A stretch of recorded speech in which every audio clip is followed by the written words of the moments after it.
We are live, baby. Look at the chat here. We got, who's in the chat? Mike Media's in the chat. What's up, Mike? Kyle, Mr. I-100. Welcome to the show, everybody. Real excited to fire it up. Episode 200. Let's get it going.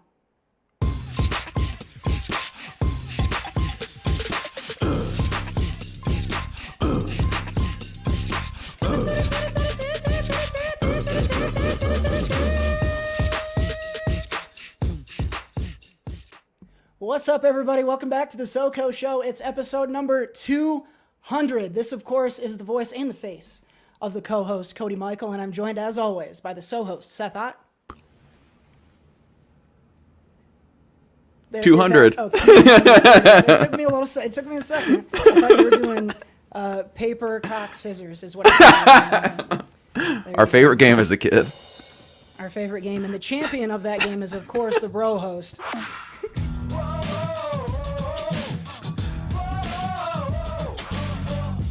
At Jared Buckendahl. There he is. Yeah, here we are, people. Bro host, a little behind the scenes. I'm so bro, I haven't showered today because we were working on some stuff. So I am a stinky, stinky man. Stinky boy. Stinky boy. I'm the stinkiest. I don't think anyone who listens to our show would expect us to be terribly hygienic, so I think that's just you being on brand. I think that's the right thing to do. I am. I do shower daily, though. So anyone out there who maybe is thinking, lesser of me because of that, I did shower once today, but I worked out. So there we go. You showered before you worked out? Yeah. On paper, it doesn't make sense. I like to wipe before I sit down on the toilet, too. Yeah. I usually, I don't know, something about brushing teeth I was going to say, but I got nothing. 1 minute, 55 seconds it took us to get to toilet on episode New 200. record!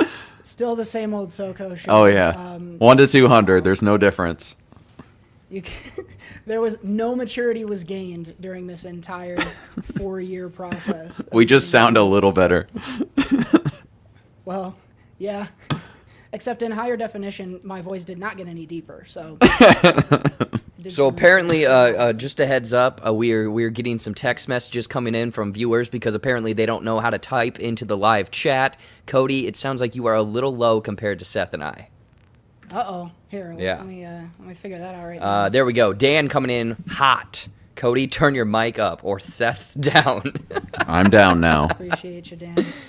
Apparently, I'm right in the middle, I guess. Yeah, you're like the porridge that Goldilocks wanted. He's Yeah, just right. Yeah. Yum, yum, yum. Okay, Dan, I hope I'm coming through a little bit louder now. Let me know if that's the case. I can't hear a difference. Yeah. But shout Dan, out our to tech- Dan for being He's our being tech guy technical checking advisor. in. Yeah. Yeah. He's really good at criticizing, not good at doing any work. So that's the key role of a technical advisor. Shouts out to Dan in the chat. Mike V has joined us. Shouts out to Mike's Wood. Welcome to the show, pal. Oh, Mike. Some of you guys were in the chat promptly at 8 p.m. Central Time, and you may have noticed it took us a second to get things fired up. The reason why that happened, you'll see a Abby Belvin in the chat as well. Hello, Abby. Welcome in. The reason why we had to wait 2 minutes to start the show this time, usually we're just late. This time, we were ready to go, and this door behind me to my hallway was open. And I went to close the door, because I like it closed when I record so you can't see back into, see the bodies hanging in my hallway. And so from my chair, I threw the door closed, and the door slammed closed, and all of these pictures fell off of my wall. And I didn't know it was happening. I just heard it, and I thought like it was a fucking earth. I was shook up is what happened. I had to calm myself down before we started. Mm-hmm. Of all the moments for your little weak arms to find some strength, it had to be that moment. I've been working out a little bit. I don't know. Yeah, he's getting swole, man. This last weekend. Let me know in the chat if you guys want me to take my shirt off. I've been hitting the weights a little bit. Well, it's just weird because like we kind of knew you were working out, but like you didn't have to cut off all of your sleeves. Like when we went to the bar and stuff, you had no sleeves on all of your shirts and stuff. And I'm like, hey Cody, I know you're working out, but come on, man. Yeah, it's because he sneezed, and when he did, they ripped right off. Mm-hmm. Got to control it. It happens so often. Yeah, people know. My brother Kyle, he's in the chat today. He knows how that happens too. It's just so easy when you're as ripped as we are. And I almost got arrested for bringing guns into the bar. You can't do that. Yeah. And then they remembered we were in Iowa and no one gives a shit Yeah, about that. you can do that. They let me in You can- anyway. Yeah, actually, you get penalized if you don't bring at least 2 with you into the bar. So It's true. It's true. Lindsay Monday joined in the chat. Sup, freaks. That's pretty apt, I would say. This is a good way of describing this crew here. we heard that all we're weekend really too. Sup, freaks! Say it again. Everywhere we walked in, the whole weekend, we Freaks! kept. Yeah, it was weird. We got a record low 15 wedgies, though, over the weekend. So the bullying was at an all-time low. We're feeling pretty good about ourselves. I want to thank everyone who's joining the chat. I think we've shouted out. Chrissy is in the chat as well with Dan. What's up, Chrissy? It's so cool that you guys all joined us. We're really excited for episode 200. This is a big thing for us. We have a lot of really fun stuff planned for today. Some new stuff. What I will say before we go any further, you're going to want to be here for one more thing.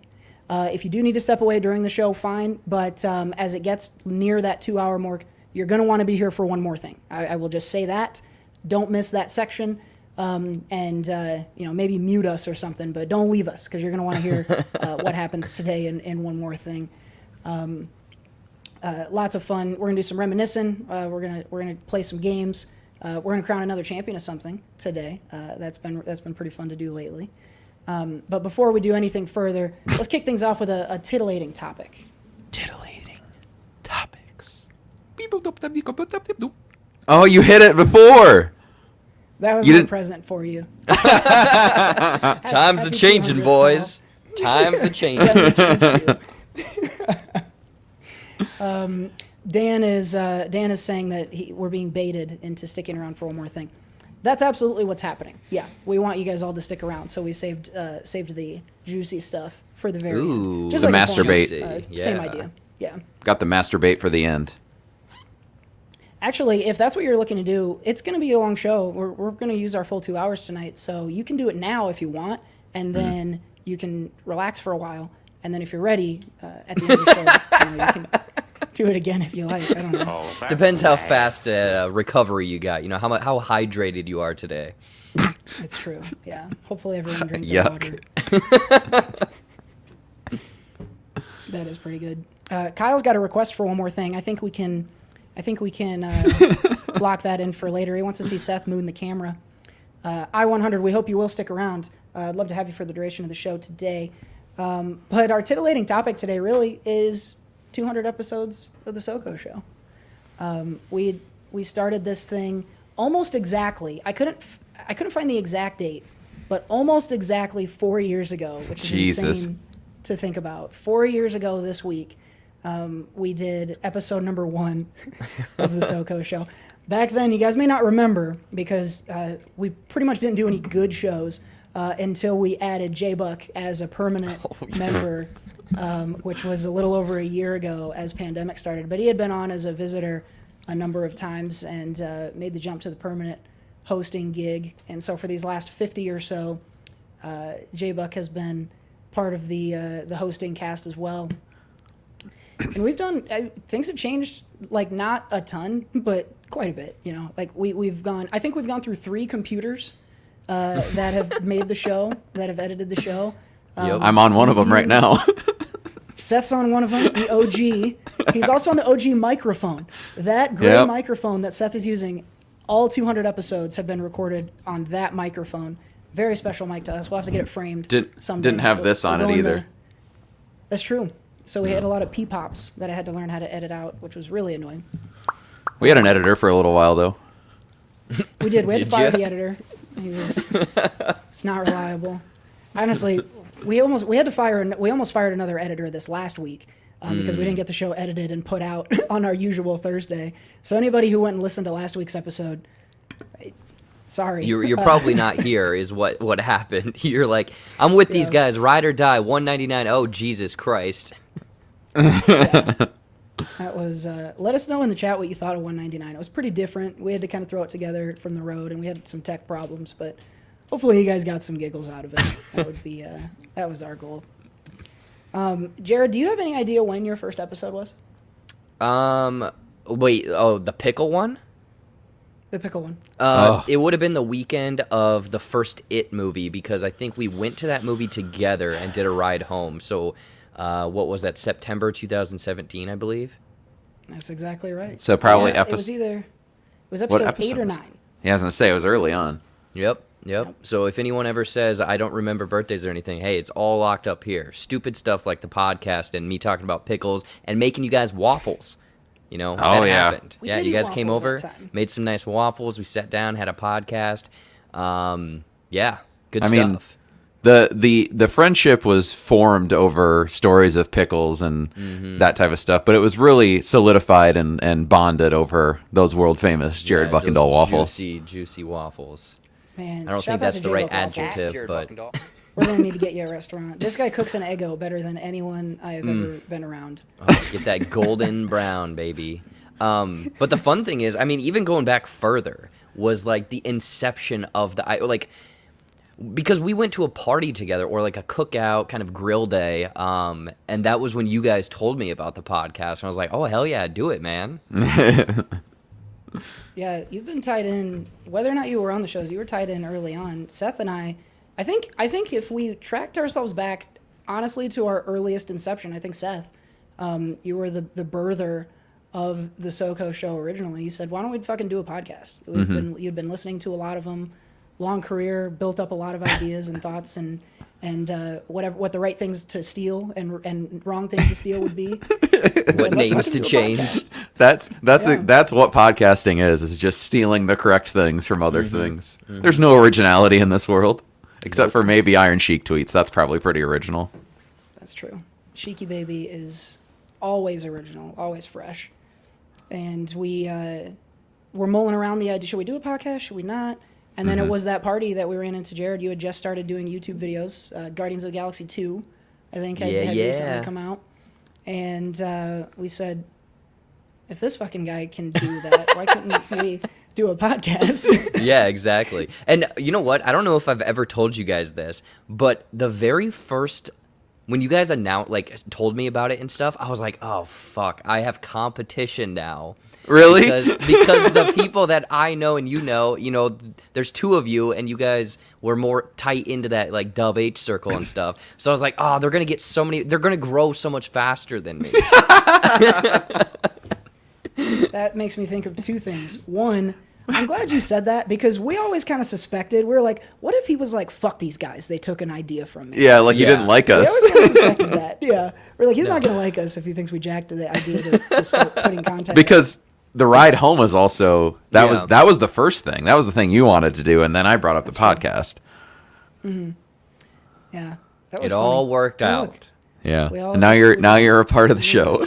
Yep. Yeah. You guys I went. guess we win. I mean, it was that thing where I'm like, I'm gonna stick to video. You guys do podcasting, and boom, now it works together. Because I tried podcasting. I cannot edit a podcast for the life of me. I just can't do it. Well, I Neither can I. I don't know that we can either. So, the second thing that makes me think of is, maybe that competition was what made you work so hard on your YouTube videos. So I'm not saying we deserve all the credit or anything like that, but Yeah. Yeah, 150,000 TikTok followers later.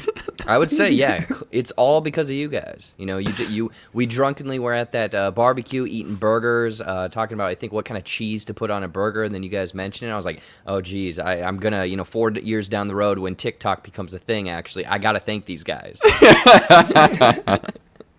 So thank you. Oh, my God. Well, I think thank yous go all around. That's one of the things I like about the show so much is it really is. We all contribute, unique things to it, and I think that's what makes it work.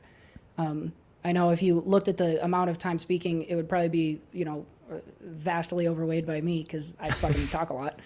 But in terms of actually putting the show together, it's a lot. It's a team thing, and it's something that's come together over a long period of time. And we hope you guys in the chat think it's gotten to a place where it's actually listenable again. Shouts out to TB, Tyler Barreto, joining the chat.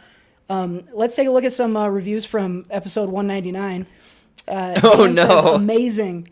All caps, it was amazing. Abby says it was a train wreck, but I loved it. Which, can we pull that, Jared? Can you save that one? We'll use that on the DVD as a pull quote. Best show ever from Mike V. Yeah, some of these Kyle are says it was poster quotes, trash. some of these are box quotes. Kyle, Last week's episode was trash. Kyle was on it. Yeah, I was gonna say. Him. Yeah, That's what it made it from like bad to trash was when Kyle showed up. I think so. Yeah, we were teetering on the edge, and Kyle shoved us off and murdered us all. I think, Seth, you mentioned it a second ago, but while we're here, we got some celebrating too. You mentioned a moment ago 150,000 TikTok followers for J-Buck. All If you're because not of his already on hatred. TikTok, All because of his boat hatred is for getting us. Full. The boat is getting full on TikTok, so don't miss out. Go over there and make sure you follow. Jared, it wasn't very long ago that we were talking about celebrating 100. Now you're at 150. To what do you attribute your TikTok success?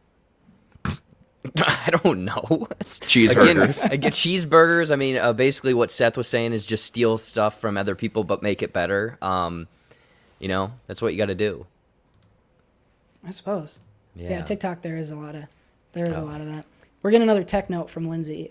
Yeah, I so saw don't know if you that. can crank yourself down just a touch. I think it's cool. It'll be cool to see where the TikTok continues to go, Jared, because To the like moon! we talked about before, it's going to the moon, baby. Yeah, with And it's just AMC and because you Doge, actually- baby. There's 3 seats, and I have the 3rd. That's what's up. Yeah. That's what's up. We've got it's kind of funny. We should have maybe done this one first because it pales in comparison. But we're actually excited as well. This week, the SOCO Show hit 5,000 streams. We just barely hit it with episode 199, so everyone listen to that. Very nice. And 5,000 streams total. We do not encourage you to divide and get the average per episode, but I guess you can do that if you want to. It took us a while. pretty easy math. but we hit 5,000. We'll hit 5,000 more pretty quickly if we keep making episodes like 199. So we're pretty excited and pretty proud of ourselves for that. And thank you guys to all the listeners for clicking through that many times. That is a major achievement. Again, I've only been on for, a year? So you guys had 3 years of just talking to yourselves. And, I mean, you guys have been friends for so long. I can't believe that you were able to just keep coming up with new stuff. Well, the key is nobody listens to every episode, so we just do the same 4 episodes on. You just actually re-release it. You don't even record a new one and talk about the same stuff.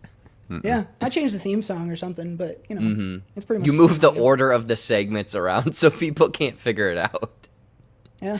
See, I'm a lot better editor than people think. Seth, I want to know from you, any top SOCO Show moments, jokes, segments. What sticks out to you from the first year? Yeah. Well, I mean, we've talked about it in probably, I think, the 100th episode. The Big Apple one is always going to be something that makes me laugh. Apple, baby. But if we're talking about recent, I don't think I've laughed harder. We actually talked about it this past weekend. I don't think I've laughed harder probably since when the Don Knotts thing. Yep, When yep. you sounded like Don Knotts. That was I forgot about that one. tears That was like running down my face for that one. Oh boy, that was hilarious.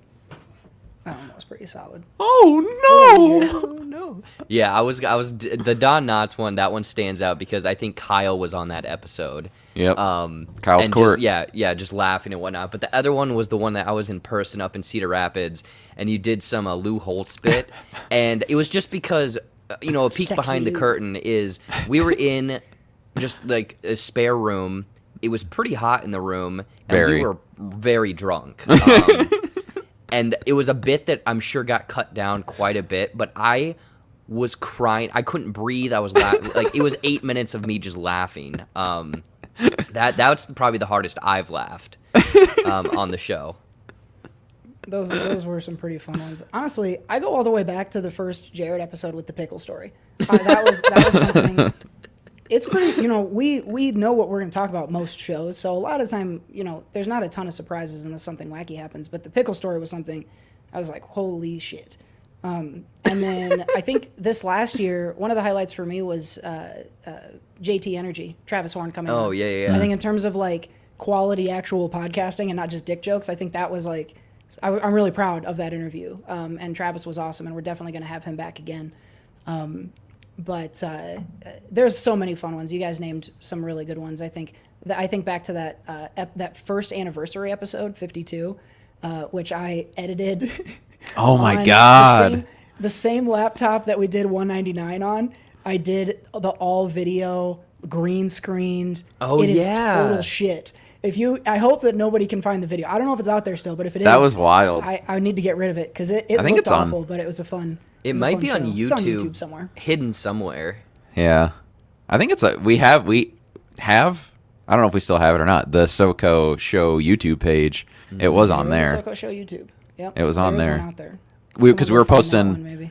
we were posting Ride Home there for a bit, then it went to Jared's, and then we were posting episodes on there for a little bit, and then we exclusively posted the previously on Big Brother because it was short when I did that, and then I quit that one That's because true. that season's bad. I mean, the But- thing is, Yeah, I throughout don't this know whole if they're time, you good. guys have done some kind of experimental stuff, some offshoots and whatnot. It's good stuff. Yeah. Who could forget the sketch show? Yeah. That actually, quite that a right ride. there might be one of my favorite things of just listening. I remember the day of work listening to it, and I had to walk away from my desk because I was laughing so hard. You were in it We too. got- I was, and I Jared's didn't in know it. what I was recording. You just said, say these lines, and I was like, okay. We got Jared to say completely out of context. I'm pretty sure the line was, "You guys got any wives I can piss on?" And he just I did it. remember, I was like, how many takes do you need? And you're like, that first That was one was perfect. good. Yeah, It was that was perfect. good. Yeah. You just fucking did it. We didn't want to tell you because we wanted it to be a surprise. And then you were just man. like, yeah, sure, you That's can just funny. use this audio for free. That's cool. Yeah. And, that was a good. Isn't that how set a VO precedent. works? You go into a booth, you just start saying stuff, and they're like, we'll tell you what it is for later. And the editor just does stuff with it, like Mommy. It's on my top movies of the year. I really like that kind of. That's the risk you run. Just giving me audio. Yeah. I guess that has happened to Seth too, though. You get a fucking cookie That's and Jared. a star. That's Jared Couple too. ones. Yeah. You don't get no respect. Bada boom. Those are Bada me. boom. Bada boom. Bada boom. I don't use that one enough. I gotta move that around on the thing. Let us know, guys, in the chat if any SOCO moments stick out to you as we walk down memory lane. We're gonna give you a moment to do that, and I don't know if you want to cover us up, Jared, or not. But I'm just gonna play a little audio thing. You guys might remember that we once upon a time had several different themes. We actually started the show with the plan that we'd have a different theme song every week, which now seems completely dumb. It seems But, very ambitious.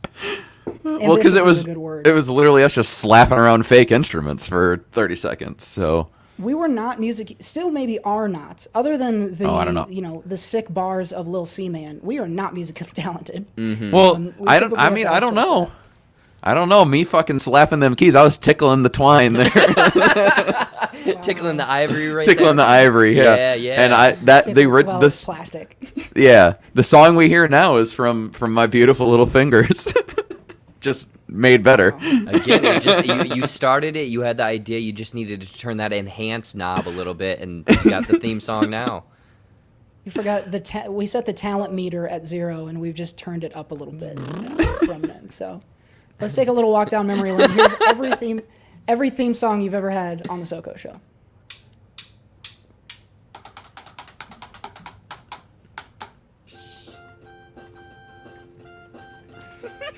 I can't believe we put this out.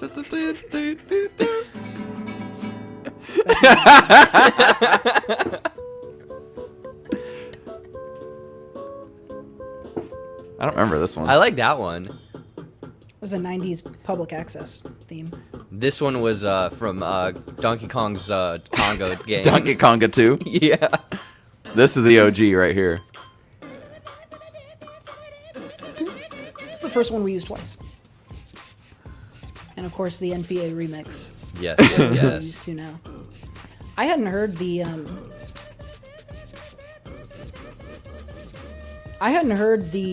previous, what I would say is the SOCO theme. I hadn't heard the original SOCO theme in a long time. And I just played it while I was editing that, and I was like, wow, that sounds, in comparison, doesn't sound Awesome. good. But we used it for like 110 episodes or some shit. So Then you're like, maybe we should enhance this. Make it a little Kind of better. special. Yeah, we did Yeah. knock up the talent notch. We had to outsource the talent a little bit. Shouts out to NPA for that update to the theme, which was really key.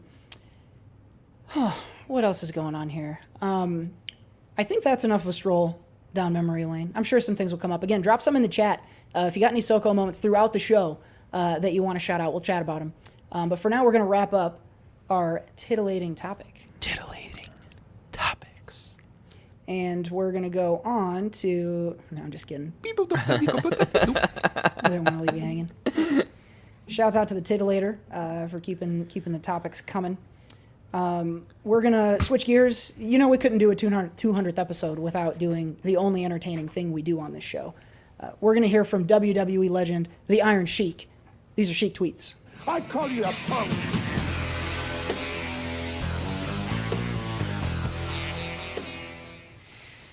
Iron Sheik, he kind of went on a little bit of a rampage this last week.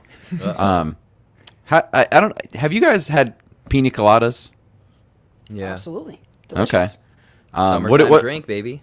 So you guys you guys enjoy pina coladas? They're all right. Yeah. Iron Sheik would not be friends with you guys then. Uh-oh. He said, first, if you ever see me drinking the pina colada, then know it's not me, you dumb son of a bitch. Oh, wow. And then he says, fuck the pina colada. And then he finishes it off by saying, if you like drinking the pina colada and getting caught in the rain, I will beat the living fuck out of you, jabroni. Jeez. Okay. So He's I got not hanging around the pool this summer, that's for sure. Uh-uh. Do you think he drank a pina colada and hated it? Or Probably. he Maybe saw too it much and hated it? coconut. Could have been the coconut. I like it in drinks, though. I don't know. Gosh, well, what are you guys going to drink? If you're sitting on the beach next to the Iron Sheik and you can't have a pina colada, Seth, what are you sipping on? I mean, the only thing that's acceptable to drink along the Iron Sheik with is probably like an ice cold Bud Light. That's the only thing that's acceptable for him. Is he a Bud Light beer, guy? Bubba. Do we know this? I don't know. I think he just says beer. Give me the cold beer. Give me the cold beer, Bubba. Yep. Exactly. I mean, if you're sitting on a beach, I mean, okay, he brought up pina colada, so I'm thinking like you're getting like an icy kind of one of those kind of drinks, maybe like a huge pineapple wedge on the side. The other drink I'm thinking is like I think it's called a Miami Vice, where it's like a Those are white good. and red drink. I don't know what flavor it is though. Yeah, I don't either. Yeah. I think there's rum in it of some kind, but Yeah, whatever. Guys, That sounds they're good. pretty good. It probably, Yeah. probably rum. Yeah, give me any of those. Give me a daiquiri. Give me one of those slushy. Give me a margarita on the beach. I'll Pizza? take any of that stuff. Yeah. if I'm sitting. Give me a I nice would have margarita pizza, dude. Put that thing on an inner tube, let that thing float. Oof. Cooking in Let's the go. sun. Yeah. You gotta love it, man. Can't It'll be keep beat. it warm, baby. Let The- that cheese melt. the world is my pizzazz. Ooh. Shouts out to Dan clearing things up on this drink. Miami Vice is half pina Oh, wow. colada, half Okay. daiquiri. So there we Yeah. go. Again, I'm in the middle of both of you guys. A little half and half. Yeah. Lindsay Monday, slower to the information and calling us chumps. So, that's cool. She's As if still that on was something that dial-up. We should just. Well, Lindsay lives in LA, so she's on the beach a lot. So I guess you just have to have that preloaded. Yeah. I don't often get to enjoy those. Kyle wants to shout out the Spider-Man rap battle, which I will always take an opportunity to do. That was also one of my favorite things that we've done on the show. Lil C-Man will return. Don't worry about that. He will return. I can't tell you when, but Lil C-Man will return. Stay tuned, And- people. Legally, you do need to warn people before that. So Yes, it is true. It's in your contract. yeah. It won't be a For- surprise. You'll know. For little If you give C-Man comes consent. back. Lindsay's driving. Be safe. And she's texting, so maybe don't. It's voice texting. Also appreciate watching your a live commitment. stream. She's doing there you voice to text. She's yelling, Oh, yeah. "I'm driving, fools!" Yeah, I know that YouTube definitely has that function. Yeah, it does. It's pretty solid. Upgrade. Shout out to Lindsay Monday. She will do anything to listen to episode 200. That's the kind of commitment we like from our listeners. So we're gonna have some Miami Vices on the beach with the Iron Sheik. I call you a punk.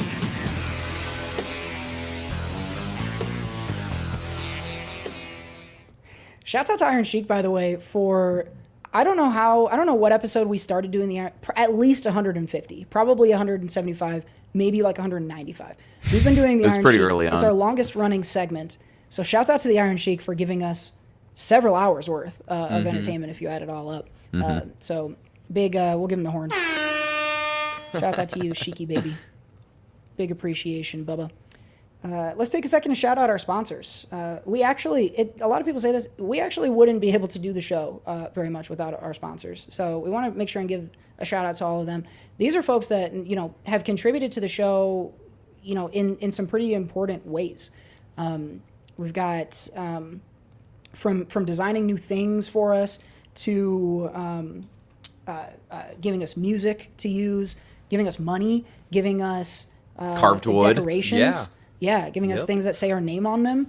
Everyone on this list has actually been important to the SOCO Show in a way that I don't think other shows or other things are. So big shouts out, of course, to Audible. They were our first sponsor. You can head over to audibletrial.com/SOCO and you'll get 30 days of Audible and your first book for free. Free! We've got as well Mathis Designs. So our current logo was designed by Steph at Mathis Designs for our episode 52. So we've been using that for a long time. Shouts out to Mathis Designs. Head over to mathisdesigns.com for all your stationery and graphic design needs or to commission a piece of your own. Get that piece.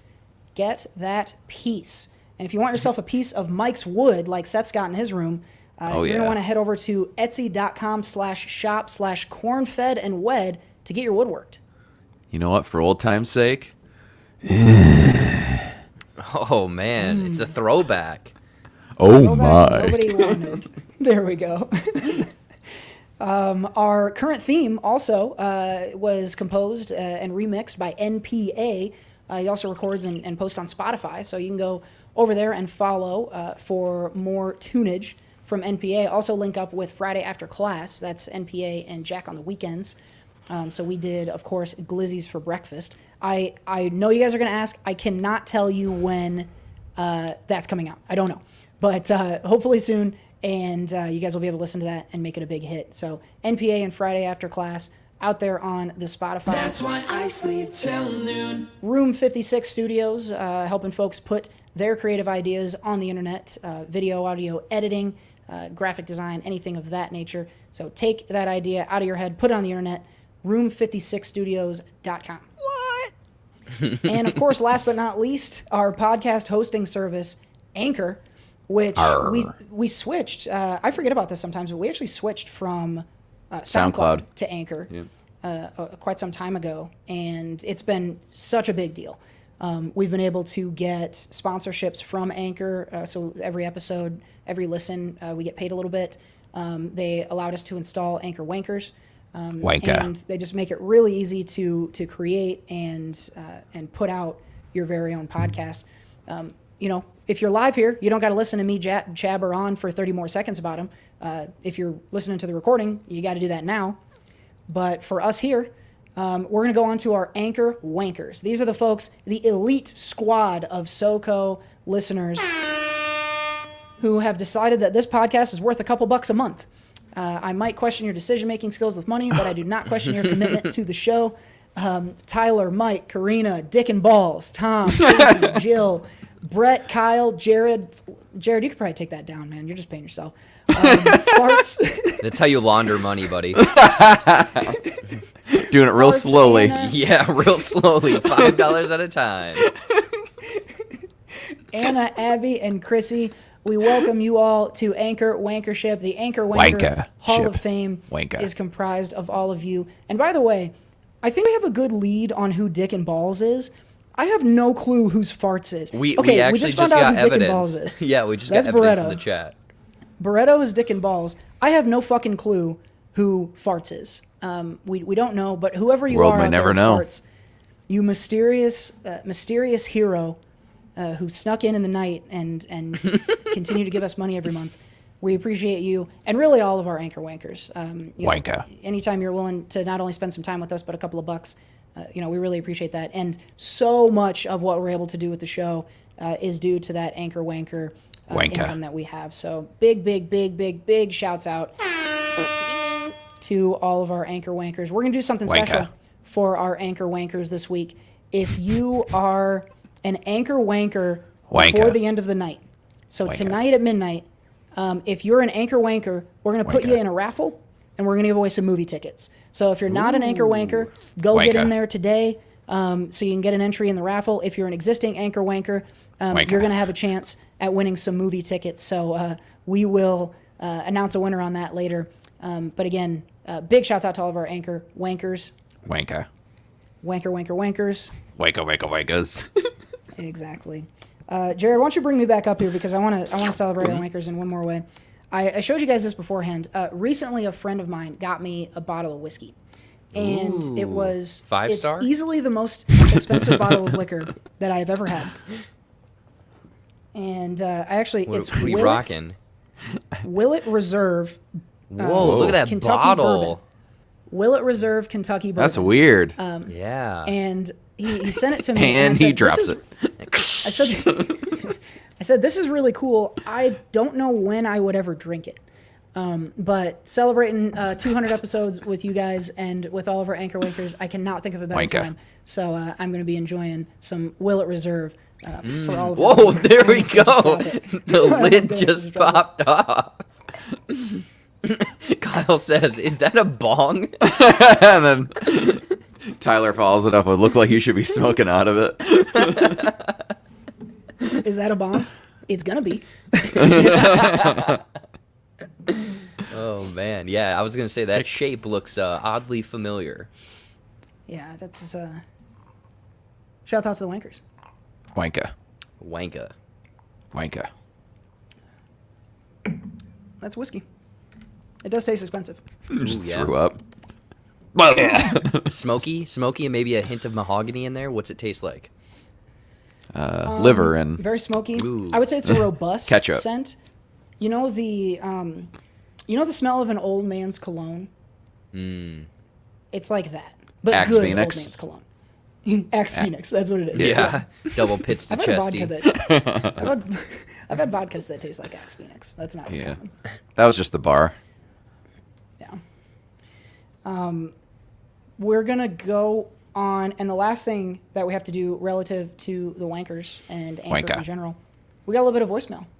Ooh, We've been asking for it for a little bit now, and we always say it. If you want to hear your voice on the SOCO Show, head over to the Anchor page, leave us a voicemail, and we'd be happy to put you on the show. If I can find my way to them. voicemails. Time for the voicemails. Ring, ring. We got Who is it? 3 voicemails to listen to. The first one is from friend of the show and frequent defender of weird shit that I do, Abby farts. Belvin. And so, shouts out to Abby. I know you're in the chat tonight. Here is a voicemail from Abby. Hey guys, it's Abby, and I can confirm that Cody was right during the Disney villain bracket episode. I was literally driving in my car freaking out as you guys were trying to figure out which movie Maleficent belonged to. I love listening to you guys on my long drives Snow home, White. and I know I can always count on you to make me laugh. So keep up the good work, and thanks for all the laughs. It's been fun watching you guys grow over 200 episodes. Can't wait to see what the future holds for you in this podcast. Wow. Great stuff. Very nice. Thank you. Yeah. Thank you so much for the kind words, Abby. We appreciate that. I didn't think there's a chance I get emotional during the show. Just fair warning. I didn't think I would, but just now I really think I might. Yeah. We got. I don't think this one's gonna make me as emotional. Little brother, my little brother, the resident judge of the podcast, Kyle Michael. He wants to weigh in as well. Here he is.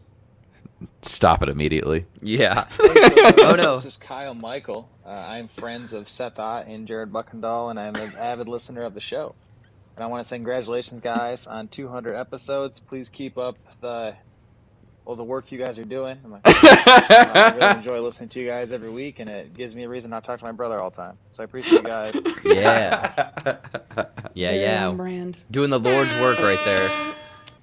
Keeping me humble. That's the job of the little bro there. That little fucking bastard.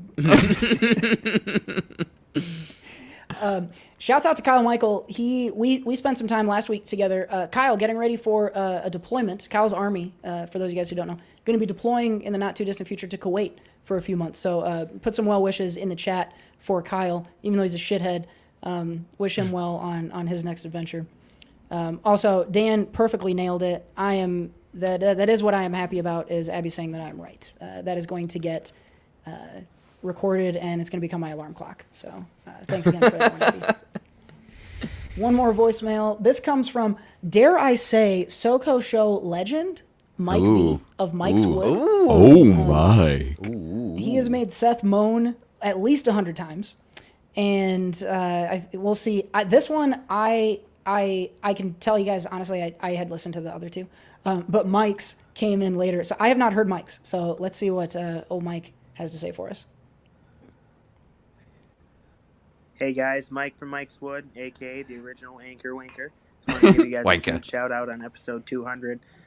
It's been over 16 days of my life spent listening to this show now. I don't have it any other way. Keep up the good work. Appreciate you always advertising for Corn Fed and Wed, and can't wait to see what you guys have in store for us. Thanks and congrats. Yeah. Thanks, Mike. Yeah. What did he say, 6 days? 16. 16 days? Imagine Yeah. how much wood he could have worked. Actually, I know that Mike He does. probably listens Mike does during it. woodwork Yeah. while he listens. That's the great thing about SOCO Show. That's a good way is to do it. It only demands your minimal amount of attention, so you can get things done. Just don't lose a finger from all the raucous laughter that you're going to be hearing. So, I mean, once you start giggling, you'll be getting a table saw. Oh, no, there don't goes the say finger. that. Jeez.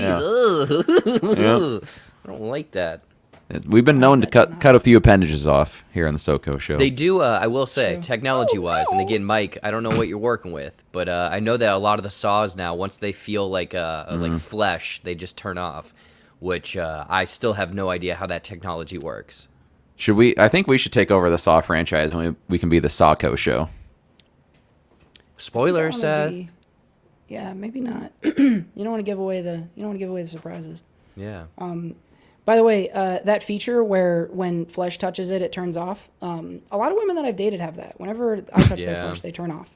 I don't know what that is. Interesting. Yeah. Like a Sahara desert. Shouts out to Mike for not being here to receive his shout out. He's playing Catan, hopefully whooping that ass. Cattin'. Getting some bricks or whatever it is you get in Catan.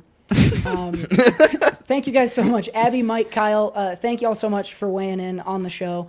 Again, folks, if you want to hear your voice on the podcast, drop us a voicemail. We love hearing from you. Even if you want to shit on us or give us a bad opinion or ask us to settle a bet, whatever it is, we love hearing from you. So big shouts out to y'all for the voicemail. What's next here? There's so many things going on right now. There's so much going on. We are going to get into a segment that has become, I think, one of our better ones over this last couple of months. We are going to crown the champion of something in this week's edition of the Tournament of Trivial Topics. A tournament of trivial topics. Fight! Bloop. Do I have an overlay for this? You do somewhere. If you do. Yeah, we've How about done this? it before. Does this one work? Let's do that one. That'll work. That works. Okay. That was for the debate show. Yeah, Remember the yeah. debates? Oh yeah. Yeah. We had to discontinue those because someone was having too much of an inflated ego from winning all of them.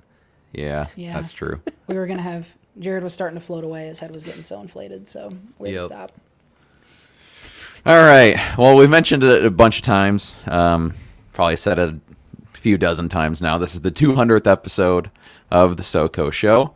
And so one of the things we talk about quite often on the SOCO Show is TV shows. And we all know my love of TV, and of course you guys love TV as well. Not quite as much as me, but there are only a handful of TV shows that have ever gone 200 episodes. There's not a lot. So I took 8 of what I thought were some of the most popular shows. I would say we've all seen at least an episode of all these. And we're going to go ahead and have a battle here of the 8 200 episode TV shows that I picked. Start off here, and this is no like rank or anything. I just literally went through and found a bunch of TV shows that had 200 episodes. So no 1 through 8 ranking or anything. So we'll start off here. We have first round. We have The Office versus Married with Children.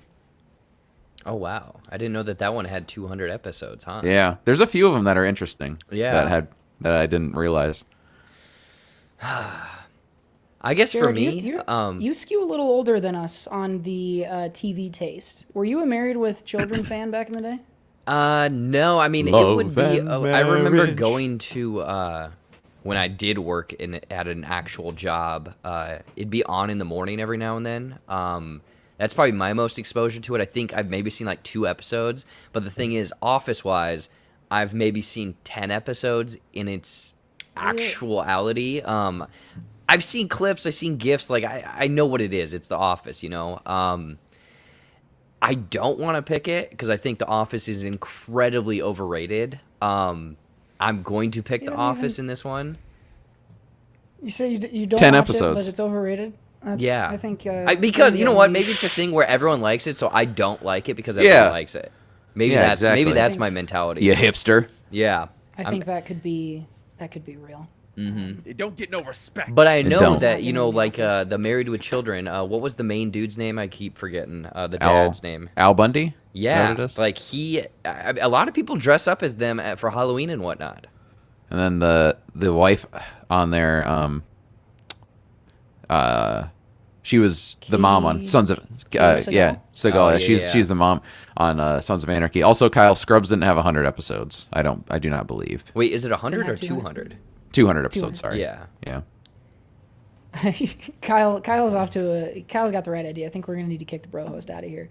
Mm-hmm. Stay Well, around. I had a good run. Stay around for one more thing to figure out if Jared makes it.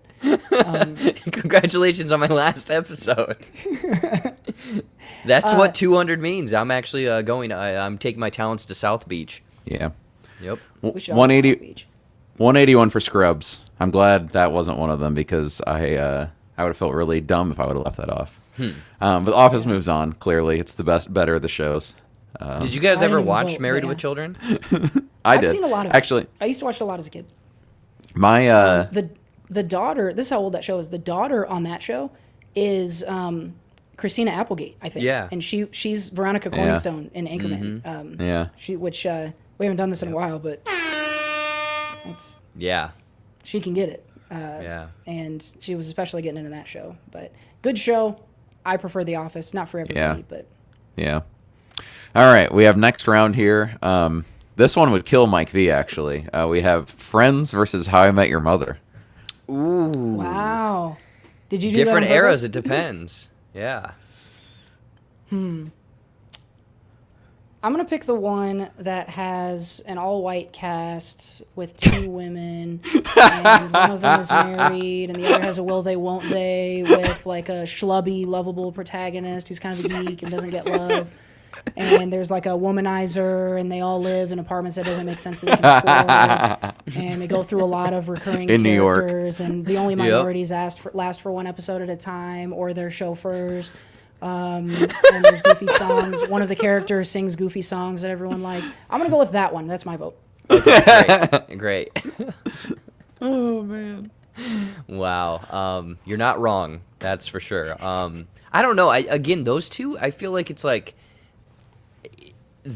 Friends was the 90s. How I Met Your Mother was the 2000s. Like, it's like Cody literally just said. It's very similar. Not the exact same, but, you know, there's a lot of overlay or whatever the hell I'm trying to say here.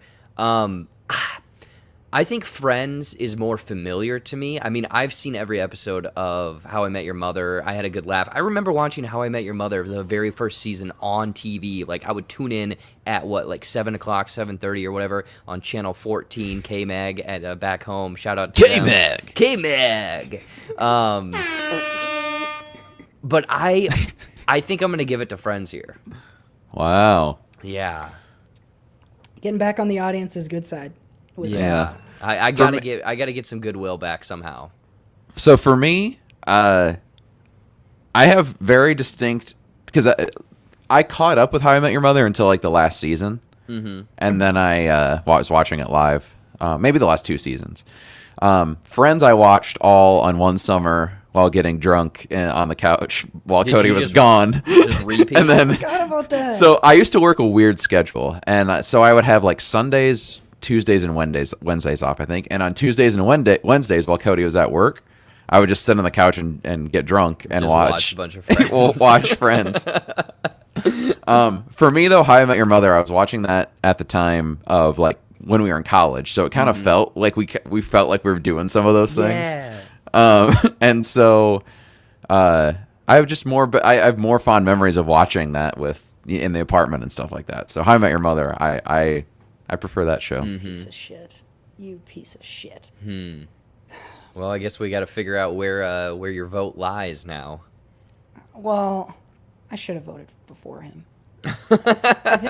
Jared, I think you're about to get off the hook. And I'm gonna delay this for a second because I'm just so worried about what's about to happen in the chat. Lindsay's Cody. She's gonna Lindsay, drive carefully. Pull over, please. Kyle's got a good point. Since everyone who listens to the SOCO Show has my HBO Max, I have watched the Friends reunion 15 times, even though I didn't watch it at all. Let me first say, neither of these shows is my favorite show. And there are reasons why I don't like either of them. But what I will say is, when I watch Friends, it feels to me very old and very, I think, like flat for lack of a better way of putting it. It's joke, they'll pause, laugh, back to the thing. And maybe, I don't know if it's because I don't connect to the characters as much or because I just couldn't relate when it was out, but I just don't get a lot of that emotional hit from Friends. But How I Met Your Mother made me bawl like a dozen times over the course of that show. And I laughed a lot, and I gave a fuck when that show was coming to an end. I was like, the ending was disappointing, but everything that led up to it made me I think the reason why you were disappointed in the ending is because you gave a shit about how it ended. And there's some creative stuff in there with how they like the episode where there's the numbers in the background and like it counted down to a death and stuff. So I don't know. They didn't do that very often, but I still like the way they did that. They kind of sneak some stuff in there. The arc with the character played by Sarah Chalke from Scrubs, one of my favorite arcs at all. I actually just saw the clip the other night where he's gonna go yell at her and he doesn't. And that was one of those where I was like, oh, fuck. I'm going to vote for How I Met Your Mother here. And we're going to kick Friends out of the first round of a TV sitcom show. A titan has fallen. Pretty much every show on here. I understand that it probably inspired most of the other shows that we're going to be talking about. I am getting totally you ruined it, and I'm leaving. We have lost a listener. Seth, you motherfucker. You probably knew I was going to vote, so you voted before me. I will wear this one, but that is my honest vote. Maybe someone can change my mind about Friends, and I apologize to all the listeners. Please don't cancel me. At the very least, keep listening. I'll leave the show if it's going to be better for the show. But don't take it out on the guys. So Seth, currently, let's quickly it's talk just about the something SO Show else, left now. Yep. The SO Show. All right. Next round we have the best one, That 70s Show, which had exactly 200 episodes. Really? Nice. Yep. Versus Cody's boner song, theme song, Cheers.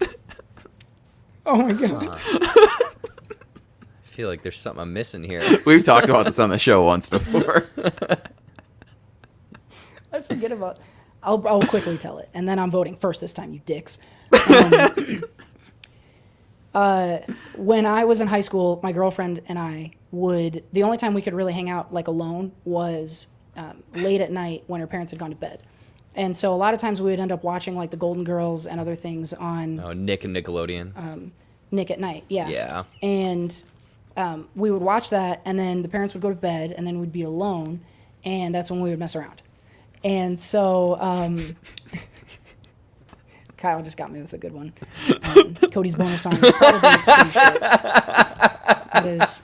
Kyle, you are getting...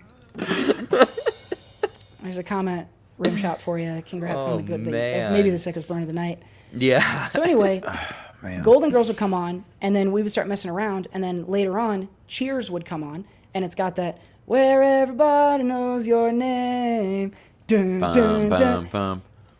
And usually by the time that came on, when it was at its regularly scheduled time, usually Cody was getting funky. And so I just always, whenever I hear that, and it was always crazy loud on their TV, and it was started with like the piano or whatever. And so I tie that song to, some of my first few sexual experiences. So it's a little trip down memory lane. I'm voting for That 70s Show because it stars my little brother, for one thing. Oh my god. At least we got the story out of it. Yep. Oh man. I guess, Seth, I'm curious where you lie on this one, but I think it might be a clean sweep across the board.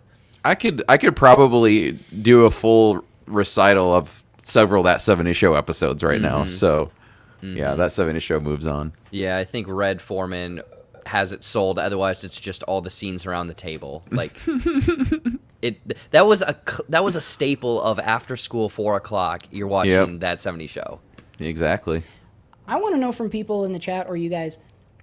We talked about this the other night. I never knew that they were smoking weed in those scenes where it spins around. I never knew it. It was like my second or third watch through that I figured out that was what was going on. Because I was young when it came out. I didn't even know what smoking weed was. I'm wondering if anybody else had that experience. Let us know in the chat if you were also a stupid dumbass when the first time you watched That 70s. A lot of people in the chat probably think I'm a stupid dumbass right now. What do we got next, Chef?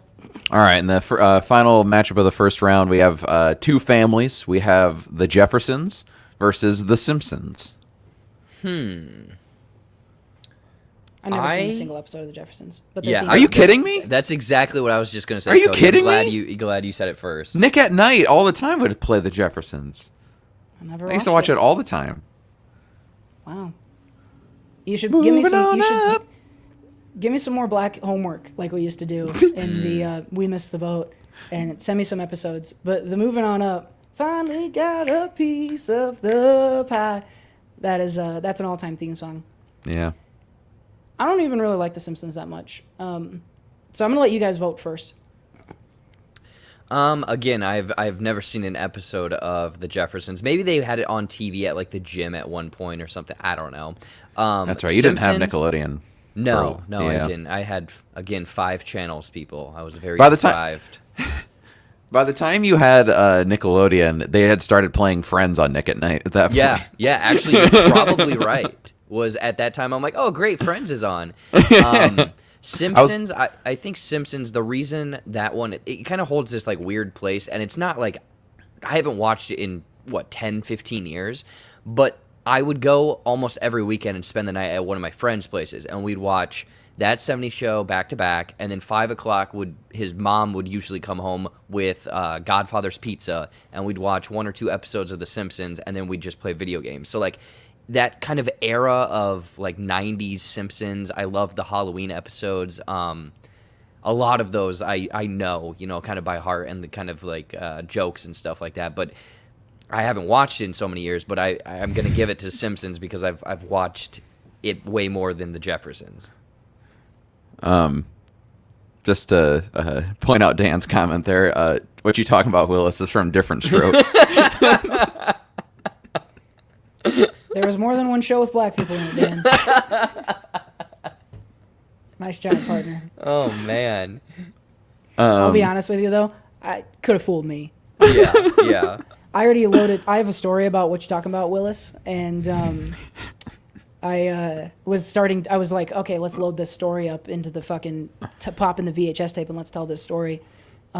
Basically, when I was in middle school and I was playing basketball, my something happened. I don't remember what happened, but my coach, I was yelling at someone else, and my coach said something to me, and I responded to him. Whatever he said, I didn't like it. And so I was mad, and then I addressed my coach while I was mad. And I swear to God, he looked at me and went, "What you talking about, Willis?" Oh, God. No way. Swear to God that I How have old not were you? forgotten. That was in the sixth. I was in the 6th grade. Wow. I have not forgotten that. He also same guy. We were in Iowa, so there was only ever like one Storm the black guy Capitol. on the other team. Yeah, he was in DC. Holy shit! Bravo, sir. That one was good. That one was good. That was quick. At least one time when I was guarding the other team's black kid, he said, "Oh shit, it's brother on brother." Same guy. Wow. So, Small town Tim Iowa, O'Brien, man. That's what it is. Tim O'Brien, if you're out there, fuck you, dude. You suck. Way to say the shit like that to a 6th grader. I feel now obliged to vote for the Jeffersons. So Seth, you get to pick the winner here. Ah, you dick.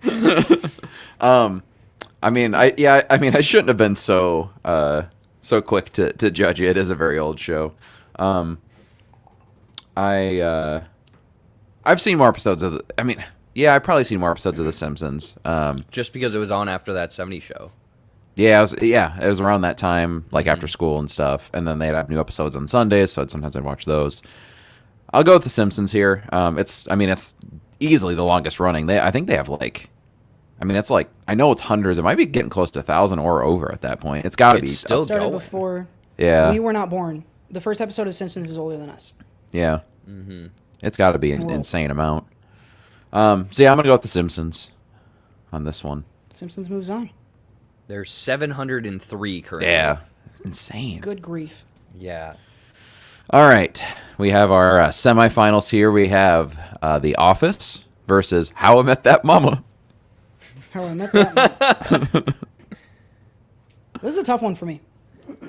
Going back to college and what everyone was watching, these were the two things. Netflix had just come out. Everyone was just plowing through both of these shows. I'm going to plow. Yeah. I'm ready to plow. While plowing, too. They were probably going through both. Actually, Yeah. that actually reminds me. I'm not sure if Always Sunny has 200. I don't watch that show. It's not my favorite. But I wouldn't be surprised if that has 200. That may be. That probably is ridiculous, 200. But Yeah. I don't watch it. So I've only seen that one episode.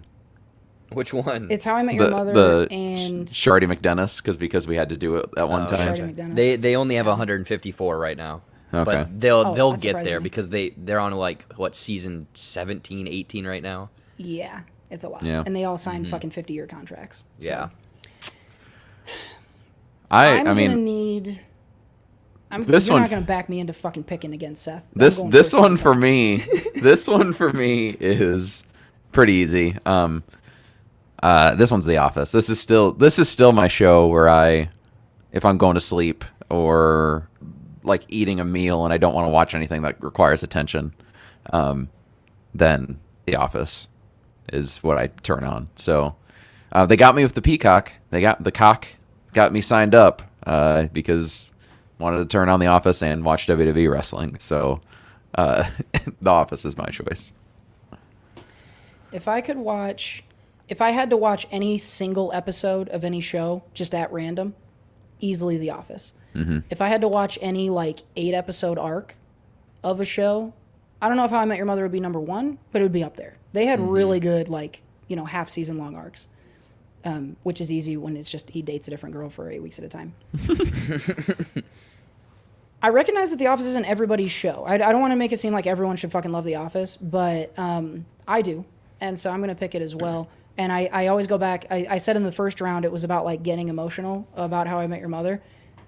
Seth already knows what I'm about to fucking say. In the last episode of The Office, Andy says, I wish that there was a way to know you were in the good times before you were out of them.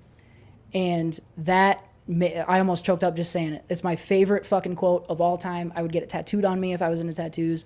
And so that plus some other scenes in there get me emotional enough to feel. And Office to me is miles funnier. So Office is going to move on. Jared, do you want to make a vote just for symbolic reasons? I would just like to say I did not know I was on this podcast with two 20-year-old white women, but here we are.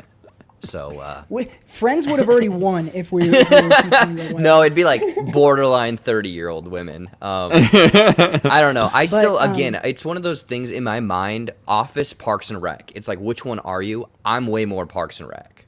Sure, I could see So, that. I mean, If we're I mean, choosing Office- if we're choosing any sitcom whatsoever, I mean, I think Community's better than those. Yeah, actually, and I just started watching Community for the first time like about a year ago, and I was like, I can't believe I missed out on this. Like, it is so good. But I'm assuming they Community's your did not kind of have thing. 200. No, neither did Parks. And same with Seinfeld. I thought Community Seinfeld has- would be on here, but nope. Community's best episodes are awesome, but Community has some bad shit. Yeah. But I think the best for me, are awesome. If we were doing any sitcoms ever, I don't see how it wouldn't be Scrubs. I just. Oh, yeah. If Duh. you think there's a show better than Scrubs, I just don't believe you. Yeah. But But that last season was also extreme butt. fair, but I just completely don't. It doesn't exist to me. Yeah. So Office is moving on. Then we have That 70s Show versus The Simpsons. I think this is an easy one. I mean, you got that after school special. Which one did you watch more? Yeah. I think we can all say it together. 1, 2, 3. The Simpsons. That's- Right? Yep, that's correct. Let it go. It's moving on. Okay. No, Simpsons and that The 70s Office. show for sure. Like Yeah. that had so many great episodes. They had a musical episode. They had the one where Hot Donna episode, which was kind of Hot Donna. John. The one where they have to keep the hand on the car. They go up Yeah. to the cabin episode. Like Yep. that is that's probably one of my all-time favorites. You're going to read a book my foot wrote. It's called On the Road to In Your Ass. The ass pun. In the one of the last episodes, they do a reel of all of his ass jokes, and it is. It's the last brilliant. episode. Yeah. Yeah. It's that If after there the was last a way episode. that if you needed a resume as a writer and you just had that as your resume, you would get any fucking writing job in America. Can we go right on to talking about 70s Show versus Office? Yeah. Which I mean, I think I might have rigged this this thing because these are my top two. Like, Top two. Yeah. Yeah, I think You wanna you lead the way, guys Seth? are gonna have a tough time figuring this one out. Sure, I'll lead the way. The Office, I think, is a more clever show, and even though there's dumb stuff, it's the more clever. I think it's probably the better written show, better acted show. But if we're talking jokes per minute, That 70s Show beats it by a mile, and there is a huge sentimental value with That 70s Show for me. I mean, yes, I've teared up on that Office that that's the quote you had, and whatnot, yeah. But That 70s Show, I remember watching it the last episode live and was like crying because at that point I was even like nostalgic for how long that show had been on when I was a kid, like a real young kid. I watched it with my parents, like new episodes every week, watched it every day after school. That 70s Show, it wins for me. I still can watch it to this day. Every joke makes me laugh still to this day, and it's a bummer because it's not on streaming right now. I don't know where you can find it. Gotta buy the discs, man. Yeah. Jared, why don't you put the nail in this one? All right, my vote is That 80s Show. Underrated. I remember when that was on TV and I was like, what is going on? Yeah, it's for me, like Seth, you're saying sentimental. It's essentially nostalgia for me because I remember where like I was watching certain episodes and like going back, I remember when it was on Netflix a couple years ago, I just went through all of the seasons, like basically playing in the background and whatnot. So for me, it's got to be That 70s Show. Yeah. It's going to be a clean sweep on 70s Show.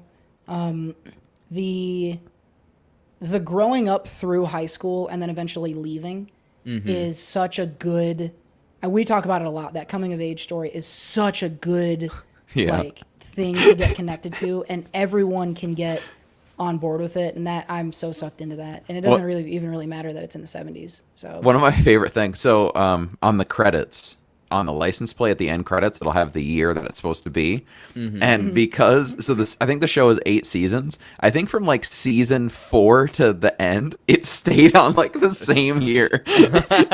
They really didn't slow down. It was insane. they didn't think they were going to get that long. Yeah. They're like, we got to Over slow this 200 down And a bit. to be fair, that the last season is awful. It's like really bad awful. But then the last episode is amazing when they bring everyone back. One thing we didn't talk about for any of these was the theme song, the opening. You know, each of them have great songs. You know, you were kind of quoting you have a whole story with the Cheers one, but like every time that theme song of That 70s Show came on, I was like, yeah, let's do this. Like, I'm ready for it. I wouldn't even skip it. When Netflix wanted you to skip it, I wouldn't skip it. I would skip the Office theme every fucking time because Netflix played it really loud. It was impossible. Yeah, Peacock does it too. Yeah, it's really annoying. 70s Show, iconic. They got Red, they got Kitty, iconic fucking parent characters. Sexy ass redhead. I mean, I was sold then. The character of Eric Foreman, I cannot express to you guys aggressively enough, is Kyle. My brother Kyle, who is in the chat, and once you see it, you will never not. And everything about him is fucking Kyle. The question I want to ask you guys, because for me, it became apparent early that 70s Show was going to be our champion here. Would you have voted? We got some people in the chat who are still pretty pissed. Yep. Would you have voted for that 70s Show over Friends? Or what would your vote have been? That 70s Show, 100%, all day, every day. 100% That 70s Show. Yeah, I think so. It just, again, Moretto brings up a good... Oh, go ahead. Oh, yeah. I think it's the fact that, like you're saying, jokes per minute. Like, Friends had a formula, and it was a thing that a lot of people grew up with and whatnot. But like, I loved the humor in it. Like, episode, the one where he streaks and he's like, wee, pee. Or the one where they have Al Borland come on and he's with Leo and they move the basement 6 inches to the left. Like, so many funny bits in it and whatnot. They managed to bring in Cheech or Chong, I don't know which, I think it's Chong, Tommy Chong in there later on, and he's such a fucking good added character. But like Ashton Kutcher launches off of this. The name of the main guy. Topher Grace. Yep. Topher Grace goes on from here to become Venom in Spider-Man 3. Legendary rise. I mean, he was also David Duke. I mean, come on, role of a lifetime. If you can, if you can ascend to the level of the head of the KKK, proof positive. Laura Prepon goes on to do Orange Is the New Black. And Ashton Kutcher, Mila Kunis goes on to be one of the finest women of all time. And Danny Masterson doesn't exist. So what about Fez? He did Yo Mama. Yeah. This is your show. Yo Mama. The winner's taking home Let's Boogie $1,000 in cash. Let's Boogie. Yeah. I always thought it was Let's Boogie, but it's Let's Bully. $500 cash money. There was like a 5-year time period where anytime I had money in my hand, I would fan it and I would go, cash money. Cash money. He had a way he would fold it. You still do that when we go to Vegas. You fucking pull your money out and do that. And then I give it away. Topher Grace, though, for real. Home Economics on ABC. Really good show. Got season 2, and he's the lead on that. Basically, he's grown up Eric Foreman and that. So check that out. Man, I love it. Barretto's backing me up. Eric is definitely Kyle, and our dad Tim is Red. That is pretty fucking accurate. Also, Tim is very, or not Tim, my dad. Red is very similar to Seth's dad as well. Jared, any similarities between Red and Kitty and your parents? Maybe Kitty closer to my mom. My dad, not so much Red Foreman. Yeah, my dad has a mustache, so. Tommy Chong? Yeah, probably closer to him. Nice. Well, again, you know what? I'm not going to pander to you guys. Fuck Friends. I don't like Friends. I'm just going to say it. It wasn't even that hard for me to vote for Friends. I wanted to fucking kick it out, and I'm glad it was me that did it. Fuck them. I don't like it. I don't like the show. Don't like it. Don't care what you think. You can go away if you want, but Friends can suck dicks. And that 70s okay, now I'm being a little over the top. But that 70s show is the champion. I'm almost certain I just fucked up the microphone. Down the street. The same old thing. We're all right. We're all right. Okay, we're going on. That 70s show is this week's champion of something. And that's it for this week's Tournament of Trivial Topics. A tournament of trivial topics. Fight! Gotta Moving apologize to the listeners, not for picking friends, but for blowing out all your eardrums. Apologies to I-100. What I was just gonna, it came to me is maybe in a future one we'll have to do like theme songs because Drew Carey show, that one just popped into my mind, and I'm like, that's a great one. Drew Carey show, legendary show in the Michael household. That Oh, was yeah. appointment viewing. And- Thursday night, 7 p.m. The Yep. Michaels are watching fucking Drew And Carey. then by 7:30, Cody and Kyle will be upstairs recreating the episode with the dolls. Mimi, what are you doing? Dude, once you see it, you will not unsee it. Yeah, I no. fucking promise you that. I promise you that. Kyle, you need to vouch for me in the chat. Mimi from the Drew Carey show and the villain played by John Leguizamo in the Spawn movie. The same. And Batman stars as Drew Carey. Yep. Oh man. Holy shit. Well, that's not how you spell Mimi, Kyle. Good job. You had one try. Well then. You could have just said yeah. You took a risk. I appreciate that. Man. I-100 That's supporting funny. us. Yeah. He says, and I quote, "Friends sucks dick, and 70 show is good." Thanks for the comment, I-100. Very nice one.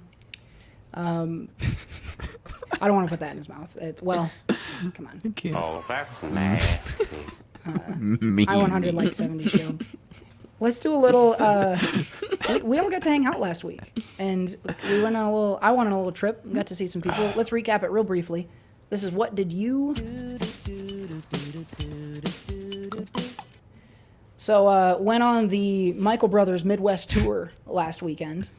Kyle and I got in the car, saw our folks in Sheboygan, Wisconsin. Went on a fishing trip.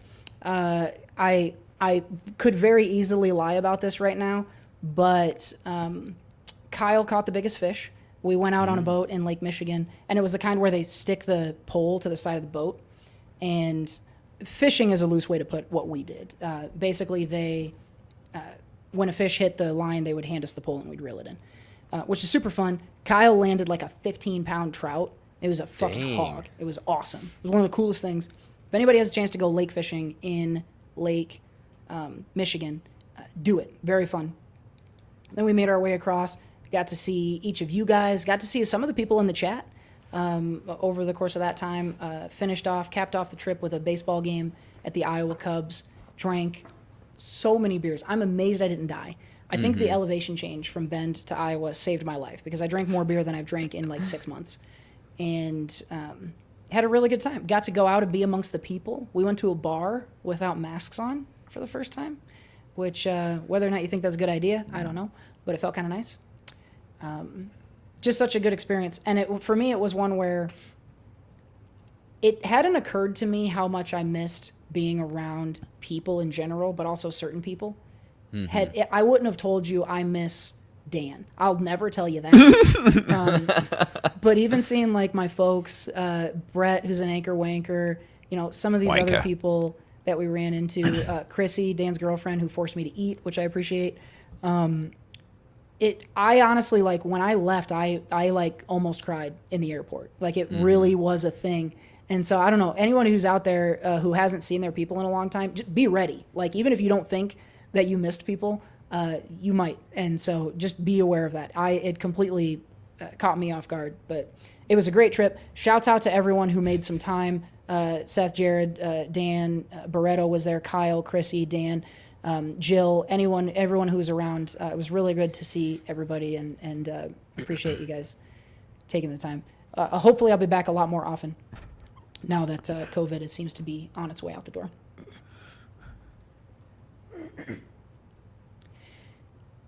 I guess I was going to ask you guys what you did last week, but I was like with you for it. Yeah. I mean, we went to a movie. We went to a movie. We had some drinks. We ran a 5K. We were being. That's what adults do now. You get together and then you go run a race. Yeah, it was a good time. I'm curious. I mean, you kind of said that you were getting a little emotional in the airport. Did either of you guys kind of have that like post hangout kind of depression? Because I get that so often now, and I I'm almost like, do I even want to hang out with these people? Because I gotta like deal, like coming back from Vegas. I got it recently. Going out to Bend. It's this weird feeling of like, oh, you have so much fun, you're talking, and then you're all of a sudden like sitting by yourself in your basement, you know? Or maybe that's just specific to me. Yeah. For me, it's sitting by myself in a dark room. Yeah.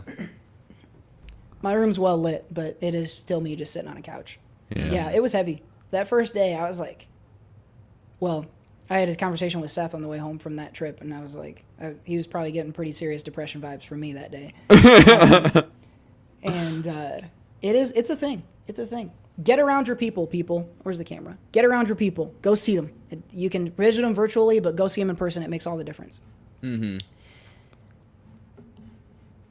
Okay. Some good advice coming in from what were we Lindsay. talking about? I need to move. Yes, 100%.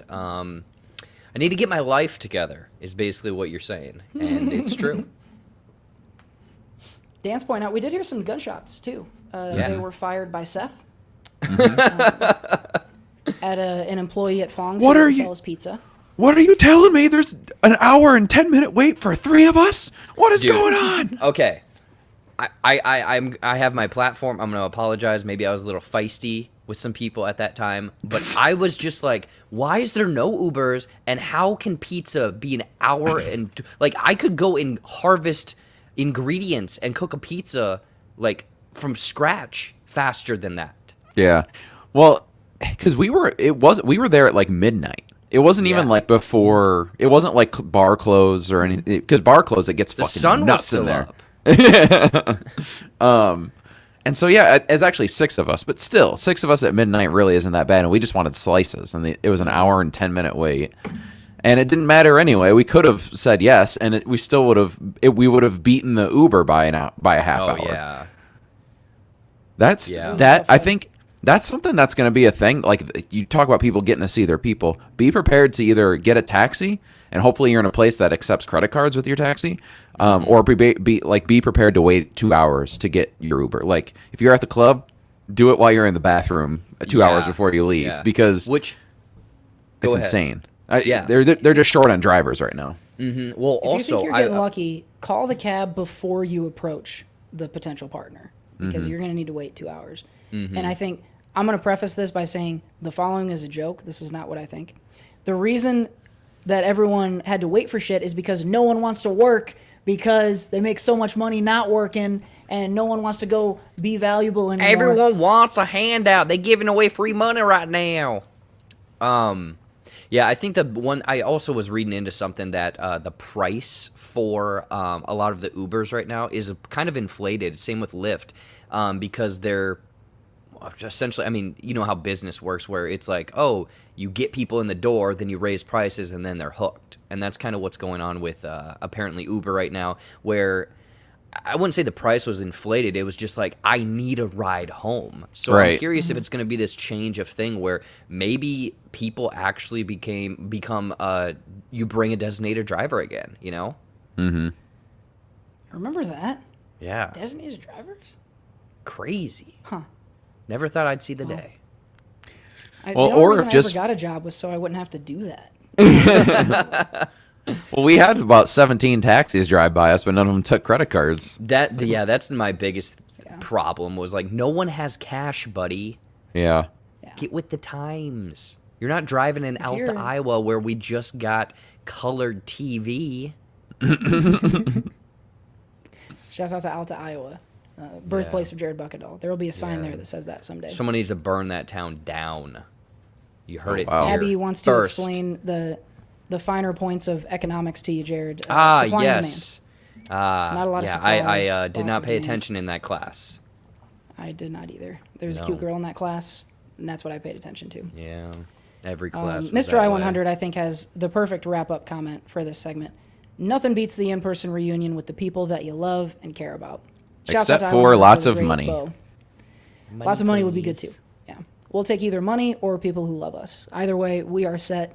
And that's what we did last week. So that's the end of that segment. One of the most controversial news stories of the year is in circulation right now, you guys. Oh, no. I got to hear your thoughts. Okay. What do you think? What do you mean?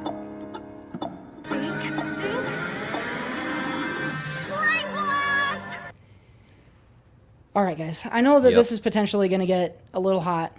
And I just want to remind everyone that we're here to have fun, okay? I know that this is a thing that people are very opinionated on, and let's just keep it light. Let's keep it fun, okay? We found out this week. Talking to you, Zac Efron. Zac Efron, yeah. Look at Zac Efron's smile. If you get mad, look at him and think about how much he looks like Jared and try not to smile. Kyle is ahead of me. The story that I'm talking about, Batman doesn't eat pussy. Oh! Oh!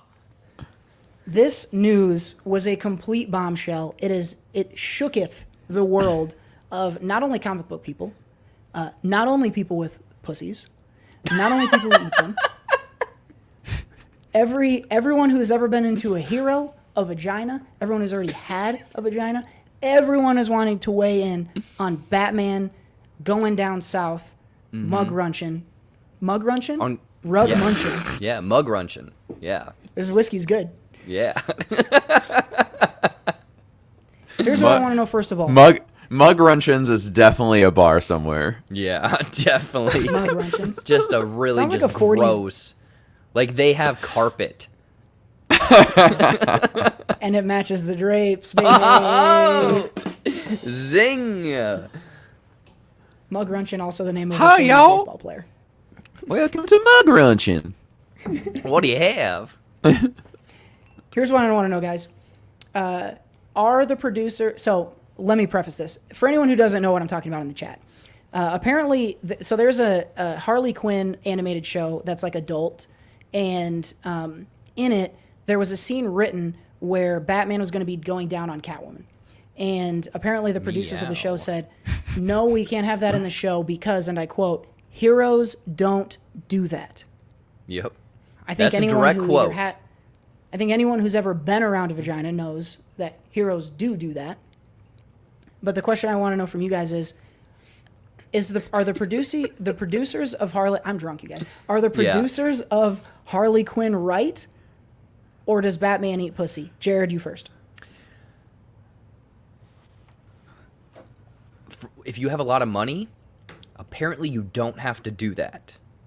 If you're good looking, you apparently don't have to do that. I guess he doesn't do that. Because is he really a hero? Or is he just as bad as everyone else that he's catching? You know? Think about that. Wow. I think I think it fits the show. I've seen bits and pieces here or there. I think it's a funny bit. I think it fits the show. I think DC is almost being hypocritical because they did release a comic in the last couple years where you could see a silhouette of the dong of Batman. What was that called? Do you know? The Bat Dong. I don't know which. I know that they discontinued it, I think. The reason I asked is because I think that might be Kevin Smith's comic book that he wrote. Oh, really? Yeah. Well, there we go. He just... Sounds like Kevin Smith would need to know how big Batman is. What do you think, Seth? I think the quote of... What's that? Well, say your quote. Oh, I was going to say the quote of, like, heroes don't do that is the... what you focus on, because it's like, what do you mean? Yeah. I mean, should be doing that. He has that part of his mask cut out for a reason, right? Exactly. For a reason. That's exactly the fucking point. I mean, I think they're saving it. He's gonna do it. I think they're saving it so that he can either die a hero or live long enough to see himself become a villain. So there you go.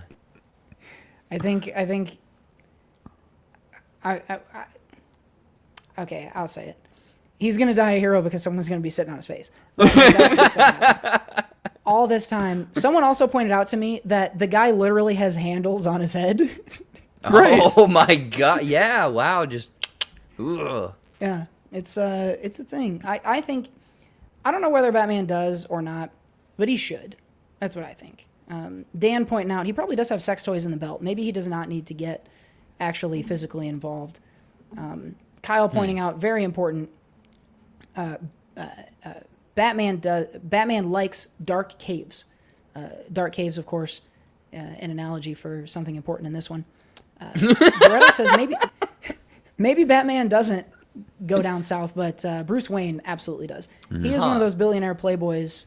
I don't know if he's a genius or a philanthropist, but he's definitely going down south. Yes, Mr. sir. I-100 bringing up Thor. He says, that's what heroes do. I think that's a quote from Ragnarok.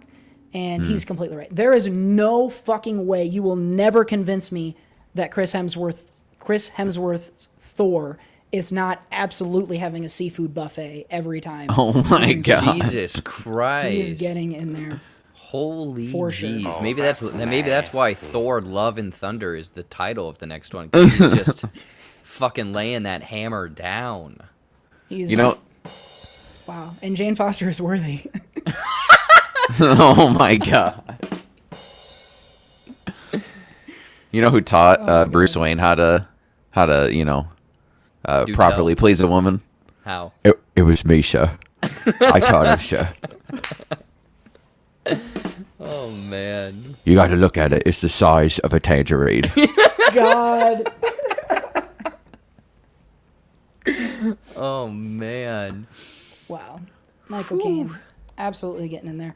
I-100's pointing out a key point. In the Killing Joke, he absolutely just fucks the Batgirl. That's pretty obvious. And so it's a little bit wild. Kyle bringing up the boys. I don't really know what that is. Dan brings up the point that I think is going to bring this thing home. We're talking about Natalie Portman in the Thor movies. And, well... Yep. So clearly, we disagree with Harley Quinn's creators and producers. Heroes do go down south.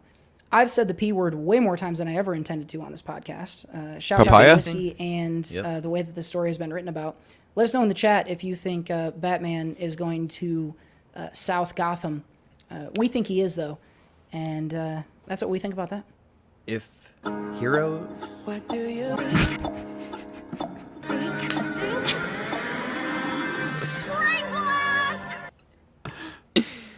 I have nothing to add to that. Now I want to know what you wanted to add. No, I probably Yeah, should. sure. No, I shouldn't. I shouldn't have. I'm good. Next segment, please. Did you just get saved by the bell? You were going to say I something did. nasty? I actually did. Yes. Okay. I want to know what that nasty thing We're an is. hour and a half in. There's nothing I should be saying right now. Stick around for the post-show Nasty Cast, where Jared's going to say that thing. I bet it includes the P word. Yeah. Let's see if the P word comes up in our Popsicle. movie reviews Yep. this week. Poutine. There is a lot going on. Movies are coming back out. We got shows. Disney Plus dropping shit on Wednesdays now. There is a lot happening. Let's talk about it and what'd you watch? What? All right. Let's start here. The three of us, plus Kyle, who's in the chat, made our way back to the movie theater last weekend. We went to the Fridley Theater in West Des Moines, Iowa. Got to have a meal. I had I had about 1/3 of a delicious pasta dish during the movie because I can't do two things at once. And we saw Lin-Manuel Miranda's In the Heights. So coming off of the success of Hamilton, shot in the Heights, not on stage, but as a full cinematic experience. And In the Heights, the play was actually written before Hamilton, so it's one of his earlier works, but a really popular one.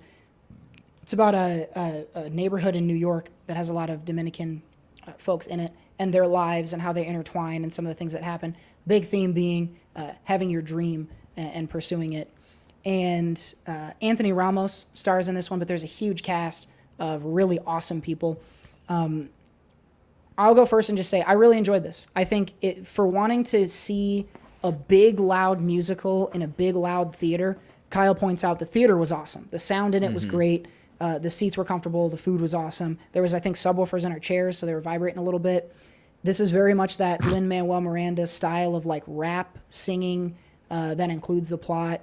I mean, I don't know that I need to get into a ton of detail other than just to say this is fucking awesome. Like, it's another great hip hop musical with not every song is a banger, I will say, but the ones that are, we sat with our feet up, and I can never not dance. Whenever there's a beat, I'm fucking moving. But when I knew a song was a banger, is when I could see Kyle's, Jared's, and Seth's feet all going like this in their chairs. And you could see it throughout the theater. There are some songs in this that are absolute, like, they get in and the funk is within you. And so I like this a lot. I think it was really fun. It's also on HBO, and I'll probably watch it again there. Guys, tell me I'm not the only one who had a blast at this thing. You're the only one. Yep, that's it. Stunk. Yep. No. No, I agree with you. I mean, really fun, nice story, good music. If you liked Hamilton, you like this. I'm not the hugest musical guy in the world, but I've had fun with these last two Lin-Manuel Miranda ones. So I'll check more out as they come around. And like you said, the cast was pretty insane. There's some notable people in there that you've seen before. Like Stephanie Beatriz from Brooklyn Nine-Nine. I can't remember the actress's name, but she was in Orange is the New Black. A lot of fun though. Definitely check it out. Yeah, I mean, I don't know how much more I can add to it. It's just a fun time. The music is top notch, and the dance choreography is there's one scene where they're in the pool, and the way that they're splashing and moving and choreography, it's a fun movie. Like, I'm really skeptical. It's one of those things, going back to kind of The Office, is like Twitter was blowing up saying that this movie was the best movie ever. It's going to get all the awards. And I'm like, no, prove it to me. Movie, prove yourself to me. And when it was done, I was like, okay, that was a really good movie. Probably one of my favorite movies so far of the year. Again, it's still been kind of a slow year, but this is one that people need to watch. Again, maybe you're not going out to the movie theater. Use Cody's HBO because everyone that's watching has the login. So just go and watch the movie. Yeah, you're going to want to go see this one. Some people in the chat are liking this a lot. Abby wants to talk about the dancing scene on the side of the building. I can't think of a better scene of people being in love than that. This one, they're dancing, they're standing on the side of the building, like horizontal to the ground and dancing up it. Very fucking excellent scene. I am probably going to, at some point, hurt myself trying to do that with a woman, which wouldn't be the first time. A Spider-Man! I-100 is pointing out, it's been a good start to the movie season. We had Quiet Place 2, In the Heights came out. Hitman's Wife's Bodyguard, I-100 saying was okay. I've heard negative things. I didn't have that myself. But I think Kyle and Dan have a solid point. And it is that I don't want to be gross. Well, after I just talked about that. Too late. Too late. I don't know where they got, well, probably the Dominican Republic. Wherever it is they got the female cast of In the Heights, I need to move there. They had probably 12 of the 15 most beautiful women in the world are in this fucking movie. And they can sing and dance. I don't know how you do it, but they had a specific thing in the script about this is one of the songs is about this is the most beautiful girl ever, and they fucking nailed it with the casting. I'll just leave it at that because it's going to get more gross the more I talk about it. But I will pick up where he left off. They cast beautiful people in this, and costuming. Yes. They knew what to do. Is all I'm going to say. A lot of midriff in this. Yes, there should be a costume. Not costume a full shirt. Oscar. If I was giving out the Oscars, whoever did all those crop tops for the movie would get one. And the award for best crop top goes to In the Heights. That was Helen Mirren. Oh, wow. Helen Mirren. Mirren. Shouts out to In the Heights for being good. Couple other things that came out. Let's talk about a show, Seth, that you watched. And you've been recommending this to me. I've got this downloaded on my phone, but I have not checked it out yet. Probably going to be a weekend viewing for me. Little half-hour comedy that you and I've heard others say should be on the awards circuit later this year. Yep, Siesta Key on MTV. Best show. Damn, it's back? Yeah, I guess so. No, I'll be quick about it because I have talked about it a few times, but Hacks just finished up. 10-episode season, 30-minute comedy on HBO Max. Just got renewed for season 2 as well, so there's an incentive to come back to keep watching. Stars Jean Smart. She plays an aging comedian who is basically on her final run at her residency in Vegas. She's told she has to leave, and so she doesn't want to. Her whole life is comedy and performing, and so she hires a writer who was controversial and had a tweet that kind of got her quote unquote canceled, and this is the only job that she could get. So they start working together. The story is largely around their relationship, but it goes into also some of their side relationships, like Jean Smart's character and her daughter, and then her writer. I don't know the actress's name. She's relatively unknown, but her and her family as well. Super funny show, but also like some really impactful moments. There's a couple moments in here that Jean Smart would win an Emmy for like drama, but she'll probably be nominated for comedy. I think she'll be nominated. I can't see I don't see any way that she wouldn't be this year, especially with some heavy hitters out of the running this year in the comedy department. So, amazing show. I love it. It was like part of what I like about streaming too is it's more about days, like when you get to it as opposed to certain times. But if this was on like at a time on HBO and I could watch it live, I would have done it every week. It's fantastic. So check it out. You're not the only one on this. The calls for Jean Smart to be nominated and awarded for this are many. I've seen it all over the internet. It's weird. I haven't seen too much press other than just reviews coming out, and people are fucking loving it. So HBO, again, chances are you have my password if you're in the comments tonight. So jump on over to HBO, check out Hacks. All 10 episodes, half an hour apiece, are available now. We've only gotten 2 episodes so far, and I will say I've only seen 1, so I am not quite caught up. But Disney Plus is putting out Loki. And one of the big pieces of news out of this, actually, is that they moved Loki from releasing on Fridays, like some of the other shows, to Wednesdays. And all signs are pointing to that being a good decision. It's got higher ratings through its first 2 episodes than The Mandalorian, than WandaVision, than Falcon and the Winter Soldier. I don't think that's Friday versus Wednesday driving that. I think it's just people... Each time they bring out a good show, people get more excited for the next one. Yeah. Well, and Loki was in... I mean, he was the villain in the first Avengers, so people know who he is. He was the villain in 2 Thor movies. Like, people know who Loki is. Well, and also I think it's a thing where people who maybe jumped on WandaVision, they're like, I'm along for this ride, where it's basically every show they're going to release, it's probably going to get bigger and bigger and bigger and bigger. Yeah. And I'm assuming, Cody, you're going this way, but they did announce today that they're moving all of their premieres or whatever to Wednesdays. Yeah. So apparently, I think it makes sense, because if everything's coming out on Friday and you have a weekend to watch certain stuff, what's going to make the cut and what's not?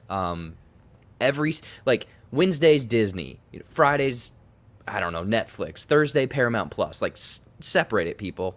Yeah, iCarly comes out on Thursdays on Paramount Plus. I mean, does it really? Yeah, I got a notification today. Yeah, there you go. See, boom, people get on board for it.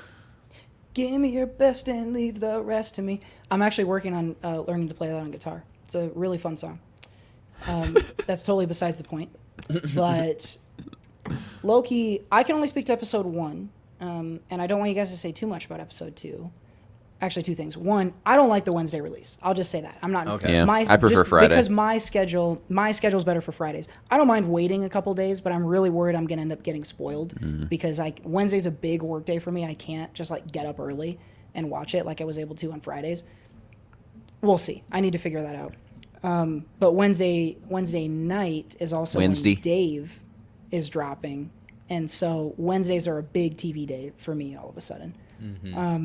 Well, you won't get to see it till Thursday anyway, because it goes on FX the next day. Yeah, okay. Or Hulu. Yeah, and we record on Wednesdays.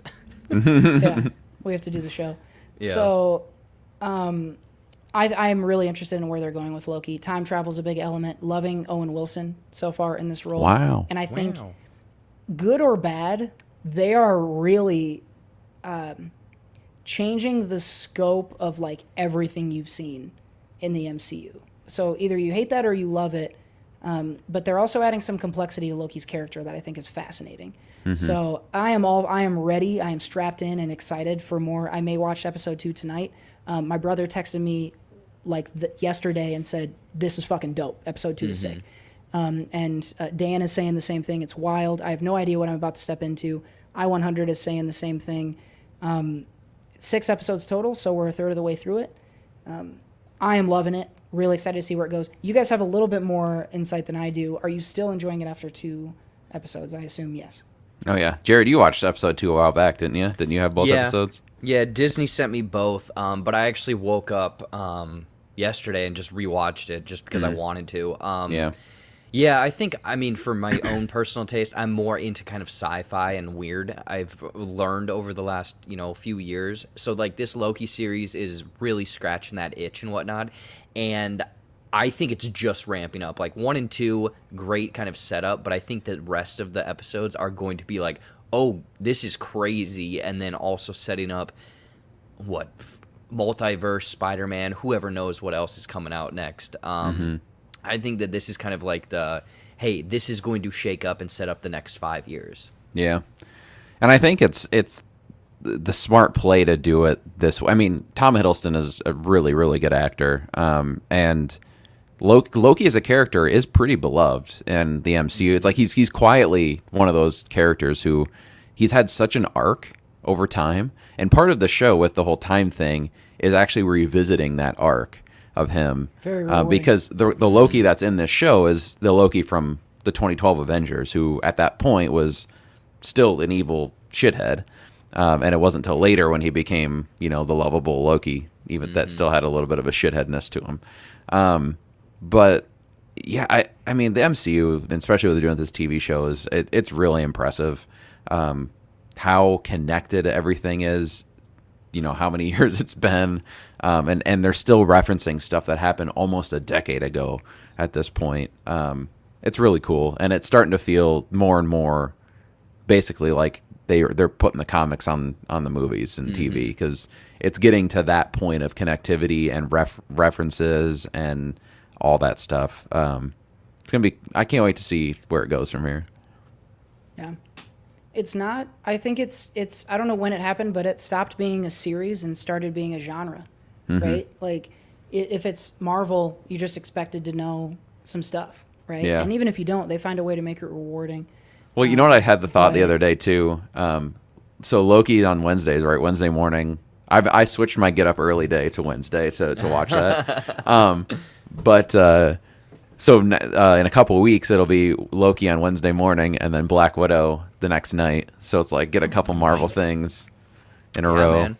That's going to be a lot of fun. I can't wait. And it was supposed to happen with WandaVision and Doctor Strange, but I can't wait for when we watch something on a Wednesday and then the next day it connects like it's boom, boom, boom. Yep. That's going to be really cool. Can't wait for that. Right now, guys, when we talk... There's going to be so much to watch and so much to talk about this summer. Things that got delayed into summer, movies, shows that are coming out. Even right now, you could watch Loki Wednesday morning, Dave Wednesday night, iCarly Thursday morning. You can go to a Blockbuster on Thursday night at your fucking theater. And then on Friday, I'm sure something I'm not thinking about is coming out. Everything on Netflix. Jam-packed. Yeah. Everything is condensed. Netflix has shit coming out too. If I know it's summertime, but if you want to stay inside and be on the couch, there's plenty of opportunity to do that. So, and that I've been waiting for 2 days of just rain, cold something to give me an excuse to catch up on stuff, because I still haven't watched Invincible, and Hacks. Now that you're saying I need to watch that, Dave just starting up. Dave. I need more time. And I still haven't even heard when Marvelous Mrs. Maisel or Better Call Saul's coming back. The two best shows on TV, other than Succession, which is another one that needs to announce when they're coming back. If we all had the click remote, we would use it to watch TV. That's what it was. It'd just be pause time, watch TV. Yeah, shortening the time between when shows come out. It's like, oh, I'm going to fast forward to Better Call Saul now. Yep. Don't lose track of Invincible. Jared, I think you're gonna. Yeah, I know. I need to because I feel because didn't they already get seasons 2 and 3 approved or something? Yeah, at the very least 2. Yeah. Mm-hmm. Yeah, it's gonna be good. It's gonna be good. I hate that I have to do this, but Kyle made another fucking good joke, so I got to highlight that one. Kyle says, once Cody learns the iCarly song on guitar, he's gonna get all the girls at the prom. So I guess.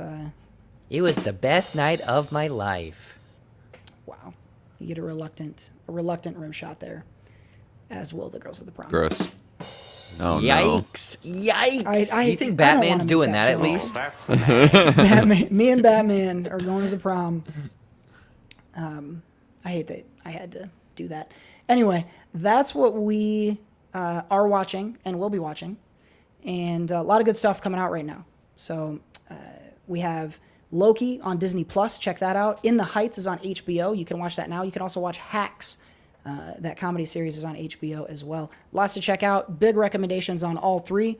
That's it for What'd You Watch. What? So, we are just about to the end of episode number 200. But before we go, we got to leave you with one more thing. But I'm down to one more thing. We've been talking about it for a while. We have teased the announcements for several episodes.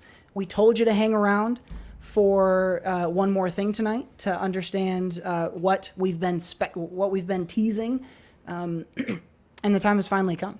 And honestly, I'm not really ready. I'm sweating I right stall now. some more. Yeah, I'm my hands are all, my incredibly palms sweaty. are sweaty right now. Knees weak, arms are heavy. Yeah, I did have Vomit mom's on my spaghetti. sweater already. Yeah.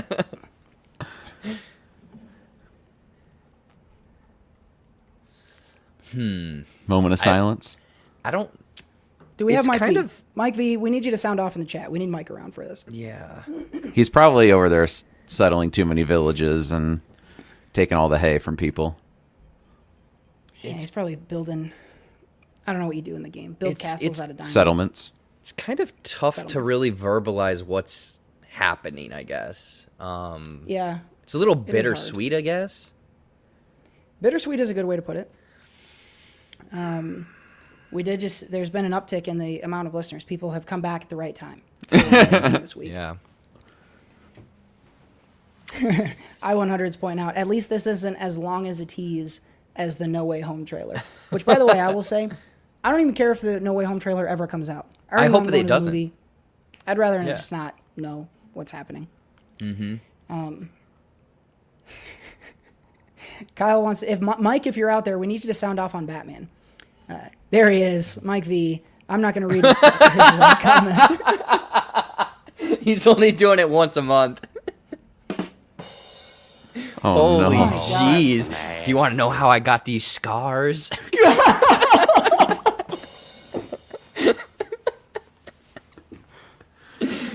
Wow. Man. Talk about a red hood. Oh, man. Good God. Wowzers. We got to cancel this show. Yeah. We're gonna be canceled, absolutely. Yeah. This is easily the grossest show we've done in a while. But I guess we better get to the point. We've been teasing, what's next, what happens. We had our voicemails come in earlier on, and a lot of people saying, can't wait to see what's next, can't wait to see what you do, keep up the good work. And I think the best place to start will be, Jared, I know you've got something worked up that we're going to put up in just a second. Okay, I'm just going to come out with it. Episode 200 is going to be the last episode of the SOCO Show. And Jared, why don't you go ahead? We had prepared something. Why don't you go ahead and put that up here? Yeah. I guess I'll do that. Yeah.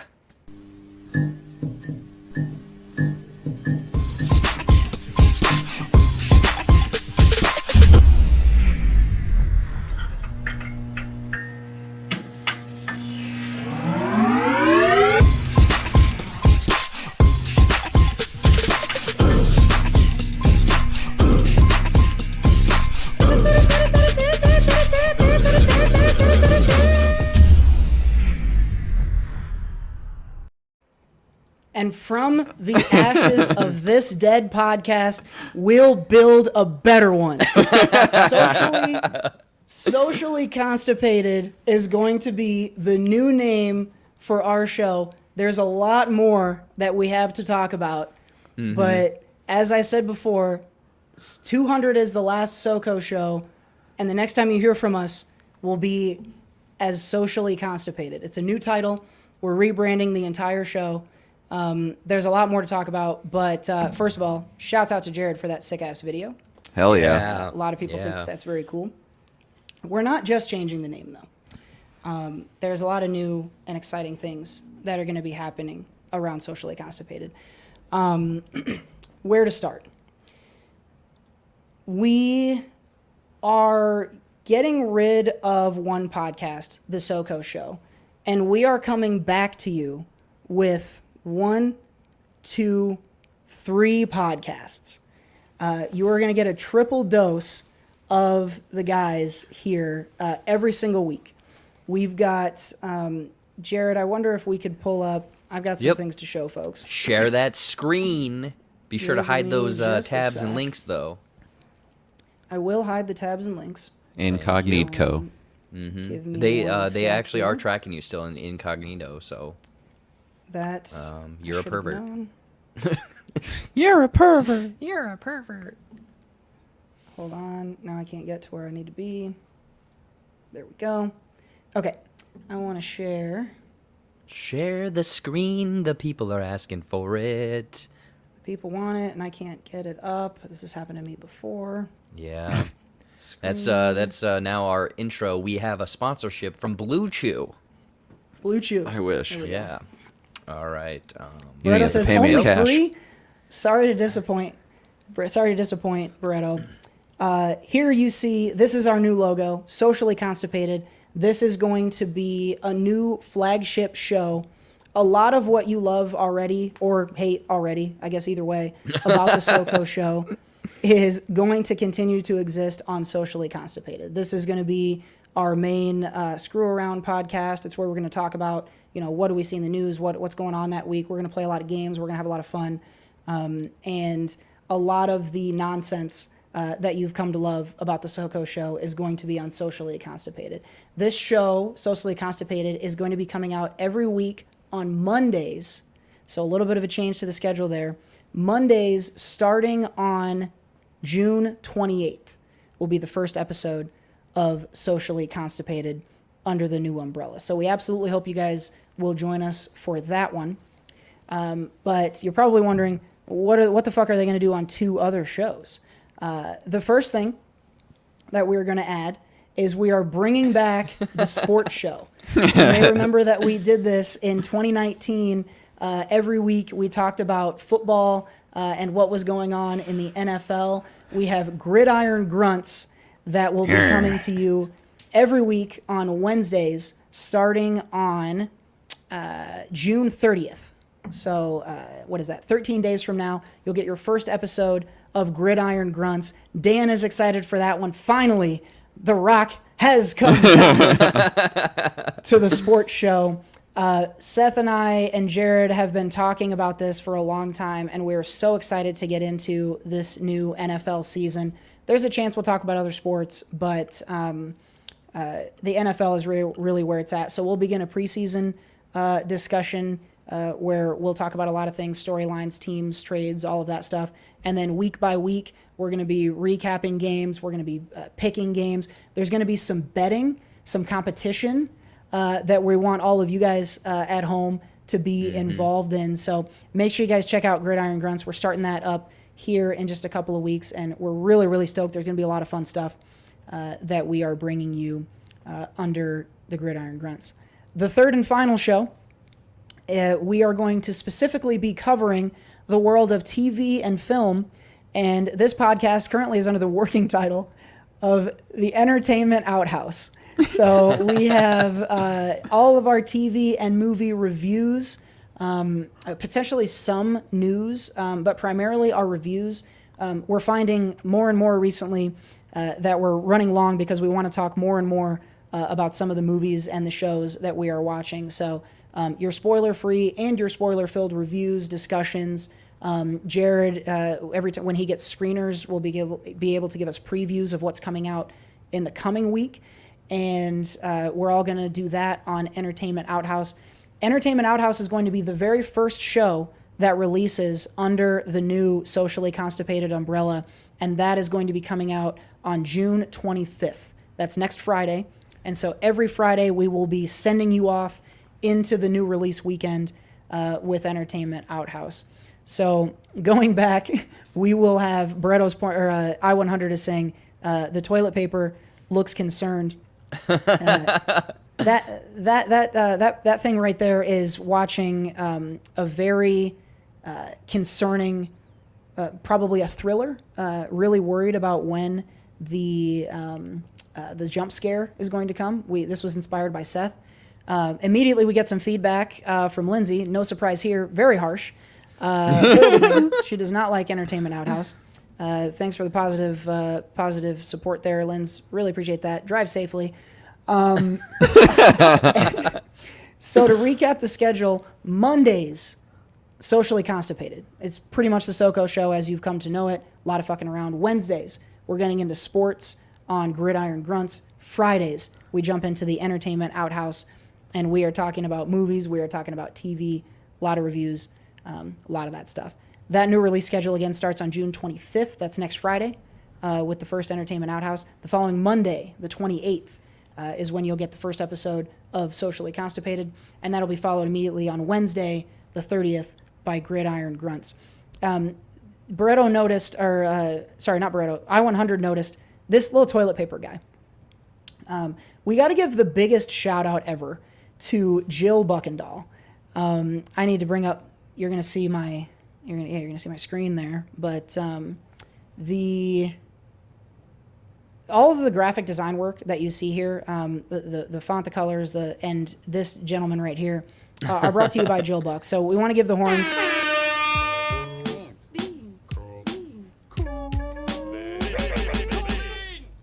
Jill, thank you so much for creating.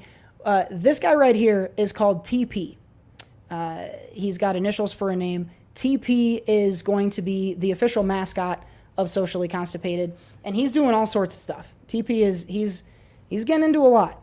He's playing football. One of my favorites. He's going to the movies. You can see there he's got a box of corn and Nems, and he's going to be doing a lot of other stuff too. What else do we got here? There he is in his standard form, just giving you guys a wave. We've got TP. There he is eating some corn and Nems. Corn and Nems. Here he is. He's delivering a savage crotch chop with some pyrotechnics behind. If you like Degeneration X, you might like TP there giving you the crotch chop. Here we have him doing a little wave. He's maybe he's one of the Rockettes in that one. We've got him running the football. He is taking things inside the 10 to the goal line in that one. Here we've got just him hanging out, doing some cartwheels. He's very athletic, shockingly athletic for a roll of toilet paper, a sentient roll of toilet paper. And there he is representing with the new logo there for SOCO Show. So TP, again, the official ambassador of Socially Constipated, which we are, the entire umbrella is what we are calling Socially Constipated. And so not only is that the name of the flagship podcast, and you know, it's essentially the world in which these other shows exist. So Socially Constipated is sort of replacing Team SOCO in terms of what we're doing here. It does not stop there, you guys. There is going to be new shows that we're working on. The two that we've already discussed. We're also going to be doing a lot more offshoot, one-time, additional material. We're working out a couple of ideas, but some short form, like a few episodes at a time. We're going to be working on a fiction podcast that is going to be episodic. We're going to be working on a podcast that is dedicated to complaining and bitching about relationships and dating. I'm so excited for that one. We've been working that one up for quite some time. We're going to have some panel discussions around that. Should we say the early working title for that one?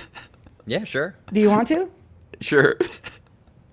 Jared, you say it.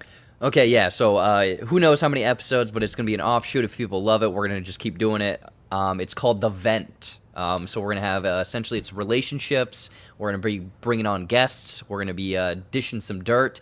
We're going to be determining whether or not Batman does in fact go down. So that's going to be a fun one. And that'll be under the emotionally constipated brand for that one. Exactly. Yes. Exactly. There's so much. Really, guys, the reason that we wanted to do this is we've started to realize over time, when the SOCO Show first started, we were specific about what we were doing. We were doing movie reviews. Early on, we were talking about sports, video games.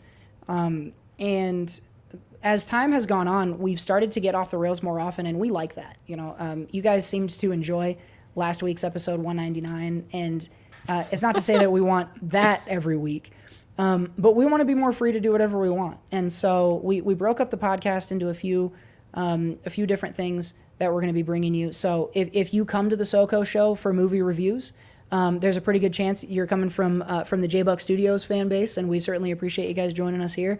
If you want to hear about movies, you can just listen in to the Entertainment Outhouse. If you just want to hear about sports, if you want to get your sports bets and your fantasy news and your NFL news every week, come in on to Gridiron Grunts. And if you want to just totally fuck around with no rules, then you're going to want to listen to the Socially Constipated every Monday. Not only those shows, but like I said, the one-offs, the spin-offs. We're probably going to be bringing back some sketches at some point. And we're just trying to expand our reach. The other thing I would say about this is that we have been very content, and I cannot stress this enough, incredibly happy with the audience that we have. And we really, really, really appreciate all of you who are listening every week and being a part of what really feels like a big conversation that we're all having. We hear from most of you guys outside of the show, and we love that. That said, we want to grow the party. We feel like we are entertaining enough that maybe some other folks will want to listen to us. So we're trying to get ourselves out there. We're trying to send Socially Constipated out into the universe and see who comes back. And so we're adding these shows. I'll talk in a second about how we're getting the word out better. We're going to be on TikTok. We are going to be on YouTube. We are on Twitter, Instagram. Anywhere you are, you will find Socially Constipated. And really, this is the opportunity for us to do whatever content we feel like. And one way or another, we have a vehicle to put that out. So whether you like everything we do or just a little bit of it, there's going to be something for you. And so what I do want to point out is that if you're already following the SOCO Show, you don't need to do anything. The podcast feed that you're listening to on Anchor right now, you'll see that change. The branding will change, but you don't need to follow anywhere new. And the Entertainment Outhouse and Gridiron Grunts will fall in that same podcast feed. So you don't need to change anything. If you're already an Anchor Wanker, we hope you'll stay that way. Wanker. And you can continue under the same profile and continue your same pattern for Anchor Wankership. If you already follow us on Twitter, that's going to stay the same. There are going to be some the handle other, changes, but the handle will change to Seth. You want to talk about our social handles real quick? Yep, just finishing it up right now. The new Twitter handle is @so_constipated. So_constipated, which, well, it's fitting. It is what it sounds like. And just a heads up, people, maybe you're thinking, oh, I don't have 6 hours to listen to these podcasts. These are going to be a little, maybe we're going to shoot around an hour. If we're having a lot of fun, might be over an hour. If we talk about aliens and whatnot, maybe it's 45 minutes. So it's going to be a little bit more digestible for you guys. That's why we're spreading it out amongst the week. So you're at work, you have an hour, listen to us. That's a really good point. There will be more content, but not by a huge margin. So if you're thinking, is there 6 hours of podcast? No. We're going to bring the sports show in under an hour. We're planning on doing the same for the movie show. Socially Constipated itself will be pretty variable, but it will not be the 2-hour podcast that you're used to. So more of an opportunity to pick what you like about the SOCO Show and watch that. If there's things you don't like about the SOCO Show, that's fine too. Find what you do. And follow us everywhere for whatever it is we're putting out. Sketches on TikTok, longer form stuff on YouTube, whatever it is. We're working on getting a video version of the podcast. We're not going to be live every week, but we do want to have some type of visual, whether it's us on screen or subtitled, with that. So there will be a visual way for folks to keep up with the show. I got to consult my notes. There's so much going on with all of these changes. We've been working on this for a long time. And again, when it comes to the Anchor Wankership, you guys have been a huge help in doing that. The things that we're adding do cost a little bit. And I'm really proud and happy and thankful to say that for at least the last year or so, all the updates, all the changes, all the new software, all the new tech that we've had to add has come from Anchor Wankership. And it floors us that we're able to do that. And we're still in a mode where that's what we want to do. We want to put everything back into the content and hopefully give that back to you and make sure that we're providing that value. You know, if you're giving us $3 a month, we want you to have $3 a month worth of content. And I think, you know, our 8 hours of podcast is worth about $3. So,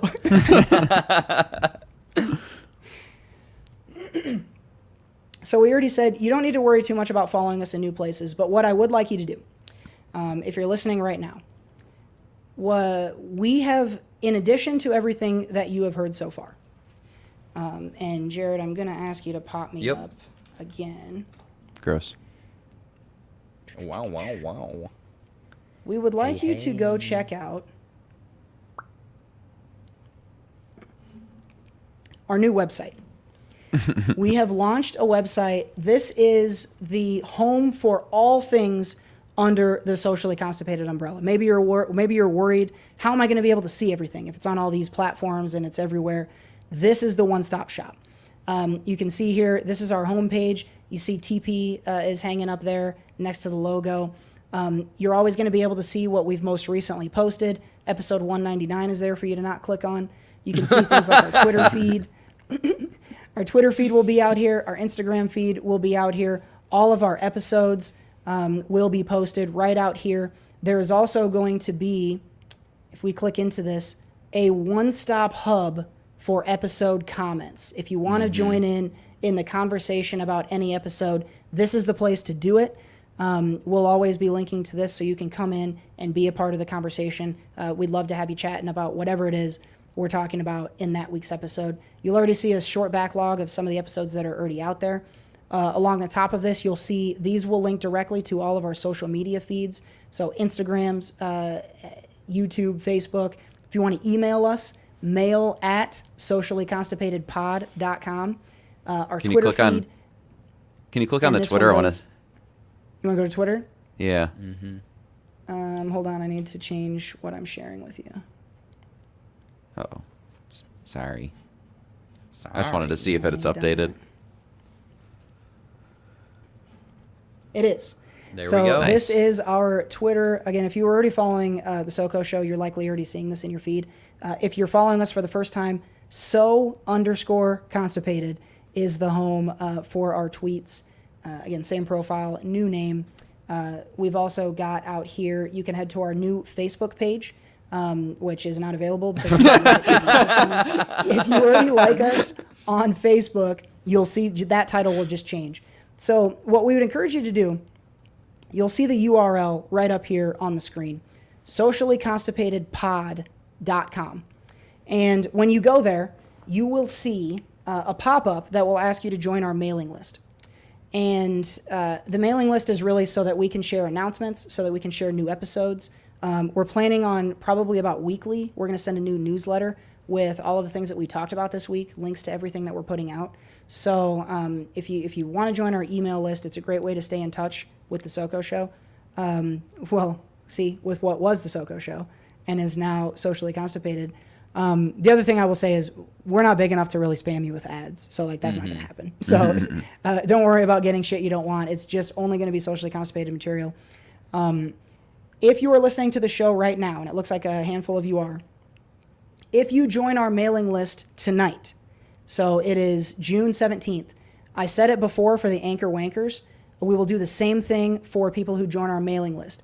If you're in the mailing list, we will do a drawing later tonight, free movie tickets to one lucky mailing list subscriber. So you click on the page, you'll get a pop-up if you're looking at it for the first time. Give us your email, and you may win some movie tickets. So sociallyconstipatedpod.com has become the home for all things under our umbrella. your Anchor feed, a lot of your other feeds are staying the same. But we're really excited for this next step for all of us because we feel like we're kicking down the doors of what we want to do. We just want to do everything we feel like doing, and we feel like this gives us a vehicle to do that. So, and not only is it everything... I talked a lot about what's going on. Jared, what do you got to say? Oh, I was just going to say, not only is it everything podcast-wise, from the 3 new shows, from the offshoots that we're going to do, everything we've talked about, but also there's a tab that says Meet the Guys. And again, that's still under kind of construction right now. But anything to everything we're up to, from anything I'm doing, from Cody's show dates to Seth's OnlyFans updates, you can go and check out everything that the 3 of us are doing separately on that page as well. So essentially, going back to what Cody said, is everything that is one-stop shop for Socially Constipated is the website now. So please follow us on every social media platform that there is. TikTok's going to be a new one that I'm working on, but go and do it, people. So yeah. Seth, I think one of the things about this, like we've been doing a little bit off and on over the years, you know, we did things like the sketch show. I know you're hard at work. I won't give too much away, but I know you're hard at work on this fiction podcast that we are working on. You know, I think you particularly were pretty excited about, like, let's just make everything. And now we've got a way to put it all out. Yeah, I'm excited about the change up and the you know, getting back into some of those different areas, because I have liked where the show has gone, the direction it's gone, with getting into more nonsense and being more loose and having more fun. But I also still want to be able to talk about and review movies, because I like to go see movies, obviously. And TV I've been getting more and more back into lately. So obviously we still need a space for that. Getting into the sports show, I've been betting more and more lately. So I'm excited to get back into that, talk about football in depth, because that's something that I don't think we can ever get enough of talk about football. And then, like we talked about, the relationship show, I might not be as well versed in, but I can help out where needed. And just trying different stuff. I mean, you know, we've tried the Big Brother one in the past. Maybe I'll come back to that later on, do that again as a show. There's a whole bunch of different stuff we could do. So I'm excited to branch out. And then also, you know, I'm excited. You know, the SOCO show will always have a soft spot in my heart, but it did. You know, the name came from our name, so I'm excited to be able to branch us all into the 3 of us and something that we all can officially, fully, you know, have as this is kind of our baby that we're all raising together here. So the SOCO show was Jared came in and was like an adoptive parent, but now this is the. It was the baby we're raising together. Yeah, it was the parents driving the car, and I was in the back seat. Yeah, which I'm perfectly okay with. But now we're raising this one together. The little TP is gonna turn into a nice young lad someday because of our guidance. Yep, I had to change all of my dating profiles to say I have a child now. Yep. I think the analogy I would use is Socially Constipated was a seed. Jared was a sperm, and now that we've connected, Socially Constipated is the baby that we made, and we have high hopes for this. And I think for folks who have been listening to us for a while, you're still going to get a lot of the same things that you were, and we hope that you'll join us on all of these new adventures. One of the other things that we're going to do is potentially be including some of you guys in some of the content that we're putting out. If you have an idea, if you have something interesting that you want to share, reach out to us. You know, send us an email and you know, talk to us. Let's figure out. We want to make everything. You know, if you want to do a show about fucking basketball, talk to us. Maybe we'll put it out under the Socially Constipated umbrella. If you've got an interesting job you want to talk about, if you want to bring in someone on an interview, if there's a book you've read that you want us to talk about, let us know, because we just want to make a lot of stuff and put it out. And we want to work with all of you in doing that and make you all a part of the party, because we really do. And I know this is a cheesy thing to say. We really do think of you all as part of this this family, this endeavor that we're all on. And we hope that you'll continue to come along with us and be a part of what we make next. And, you know, who knows what happens. But you know, if we put out more stuff and more people are listening to it, then that's only going to increase our ability to put out fun stuff. And so that's really the goal here with Socially Constipated. So come along with us. Again, head over to sociallyconstipatedpod.com, join the mailing list so that you can get everything. Also, bear with us a little bit, especially for these next couple weeks as we transition everything. You may click on a page that still has SOCO on it. We'll fix it. But get out there, give all the follows, and come along. You don't want to miss anything. I promise you, at the very least, it will be funny. I am hoping that I haven't missed. Let me scan through what I'm looking at. Got that. Okay, that's pretty much it. I mean, that's really what we were hoping to get across. And I do have one more thing. And I didn't tell Jared or Seth about this. Yeah, I don't know about this. Because I was working on this. I was working on this behind the scenes, and it's something that I'm really proud of. I'm going to share something with you, Jared, and with all of the folks at home. Now, you heard when we transitioned the logo earlier on. Someone even made the comment, new show, same song. That's not actually the case. Did you make a new theme? We do have a new theme. And I am ready to share it with you all now, as soon as Jared can pop me up here. What? So, guys, help me say goodbye to the SOCO Show and hello to our brand new theme song.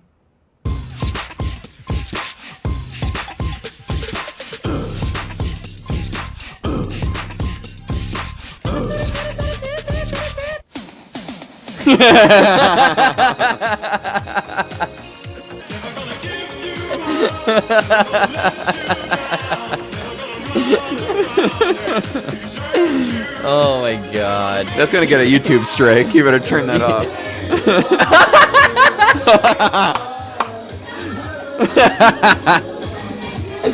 Oh god.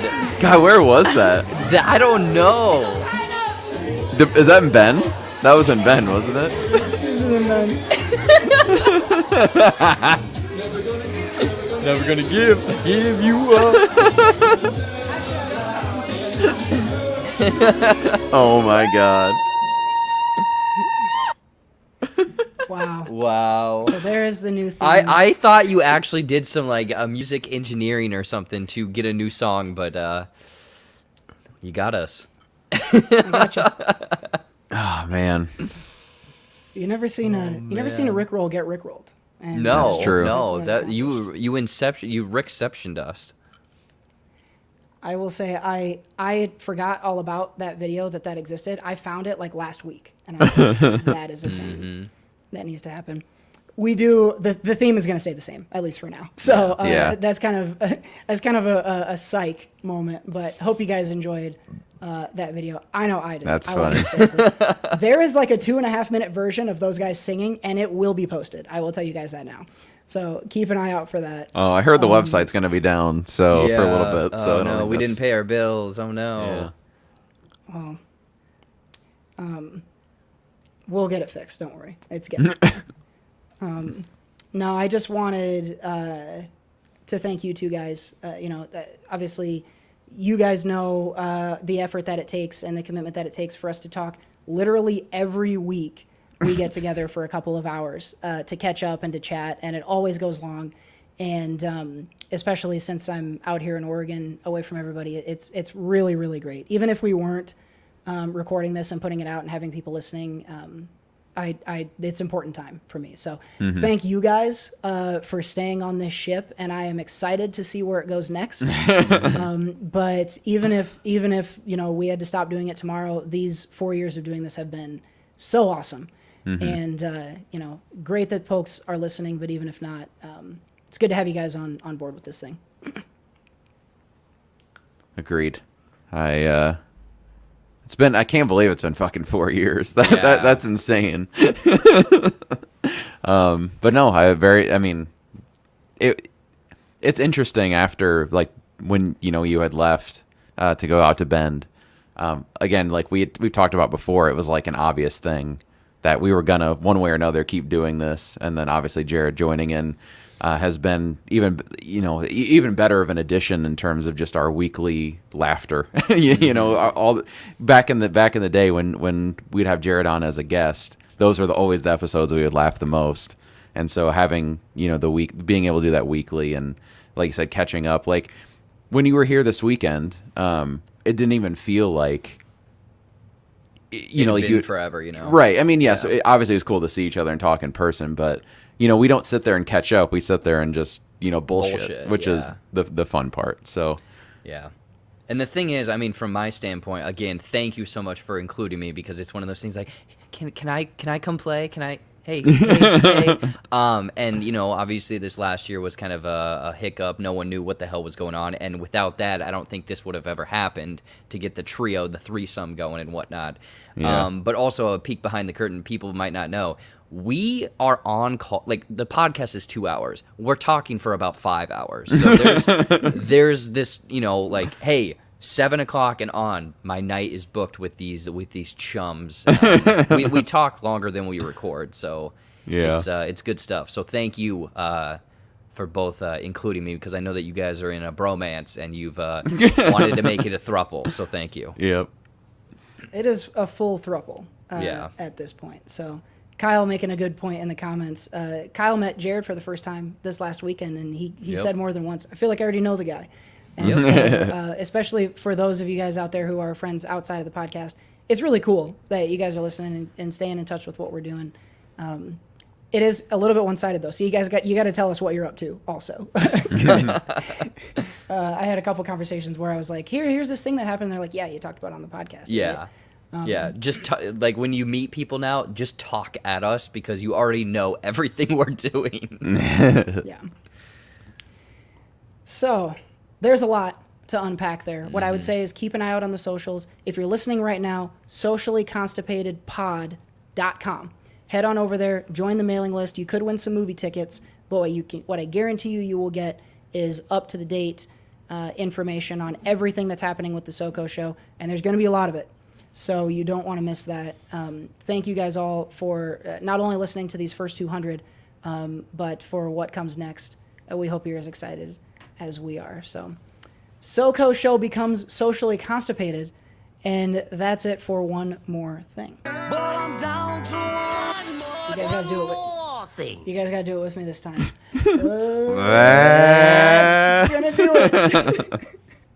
For episode number 200 of the SOCO Show, the biggest shout out to all of our anchor wankers. We appreciate y'all for helping us along and allowing us to do all of these new things that we want to do. Everyone who listened along to this exceptionally long show, we appreciate you doing so and spending this time with us, not only tonight, but however many times you've done it in the past. Our sponsors, we thank you for helping the show in all of the ways that you do. And as we've said, we're excited to see what's next, and we hope you guys are too. We will have this live show will be posted in the coming week as our next episode, so to speak. But on June 25th, you can expect the first episode of the Entertainment Outhouse, and we will be back to talk movies and TV and whatever else in the world of entertainment. So keep an eye out for that one. We will see you on Friday the 25th for that. But for now, that's going to wrap us up for episode number 200. For the bro host, Jared Buckendahl, and the so-host, Seth Ott, I've been the co-host, Cody Michael, and we will see you later. Bye.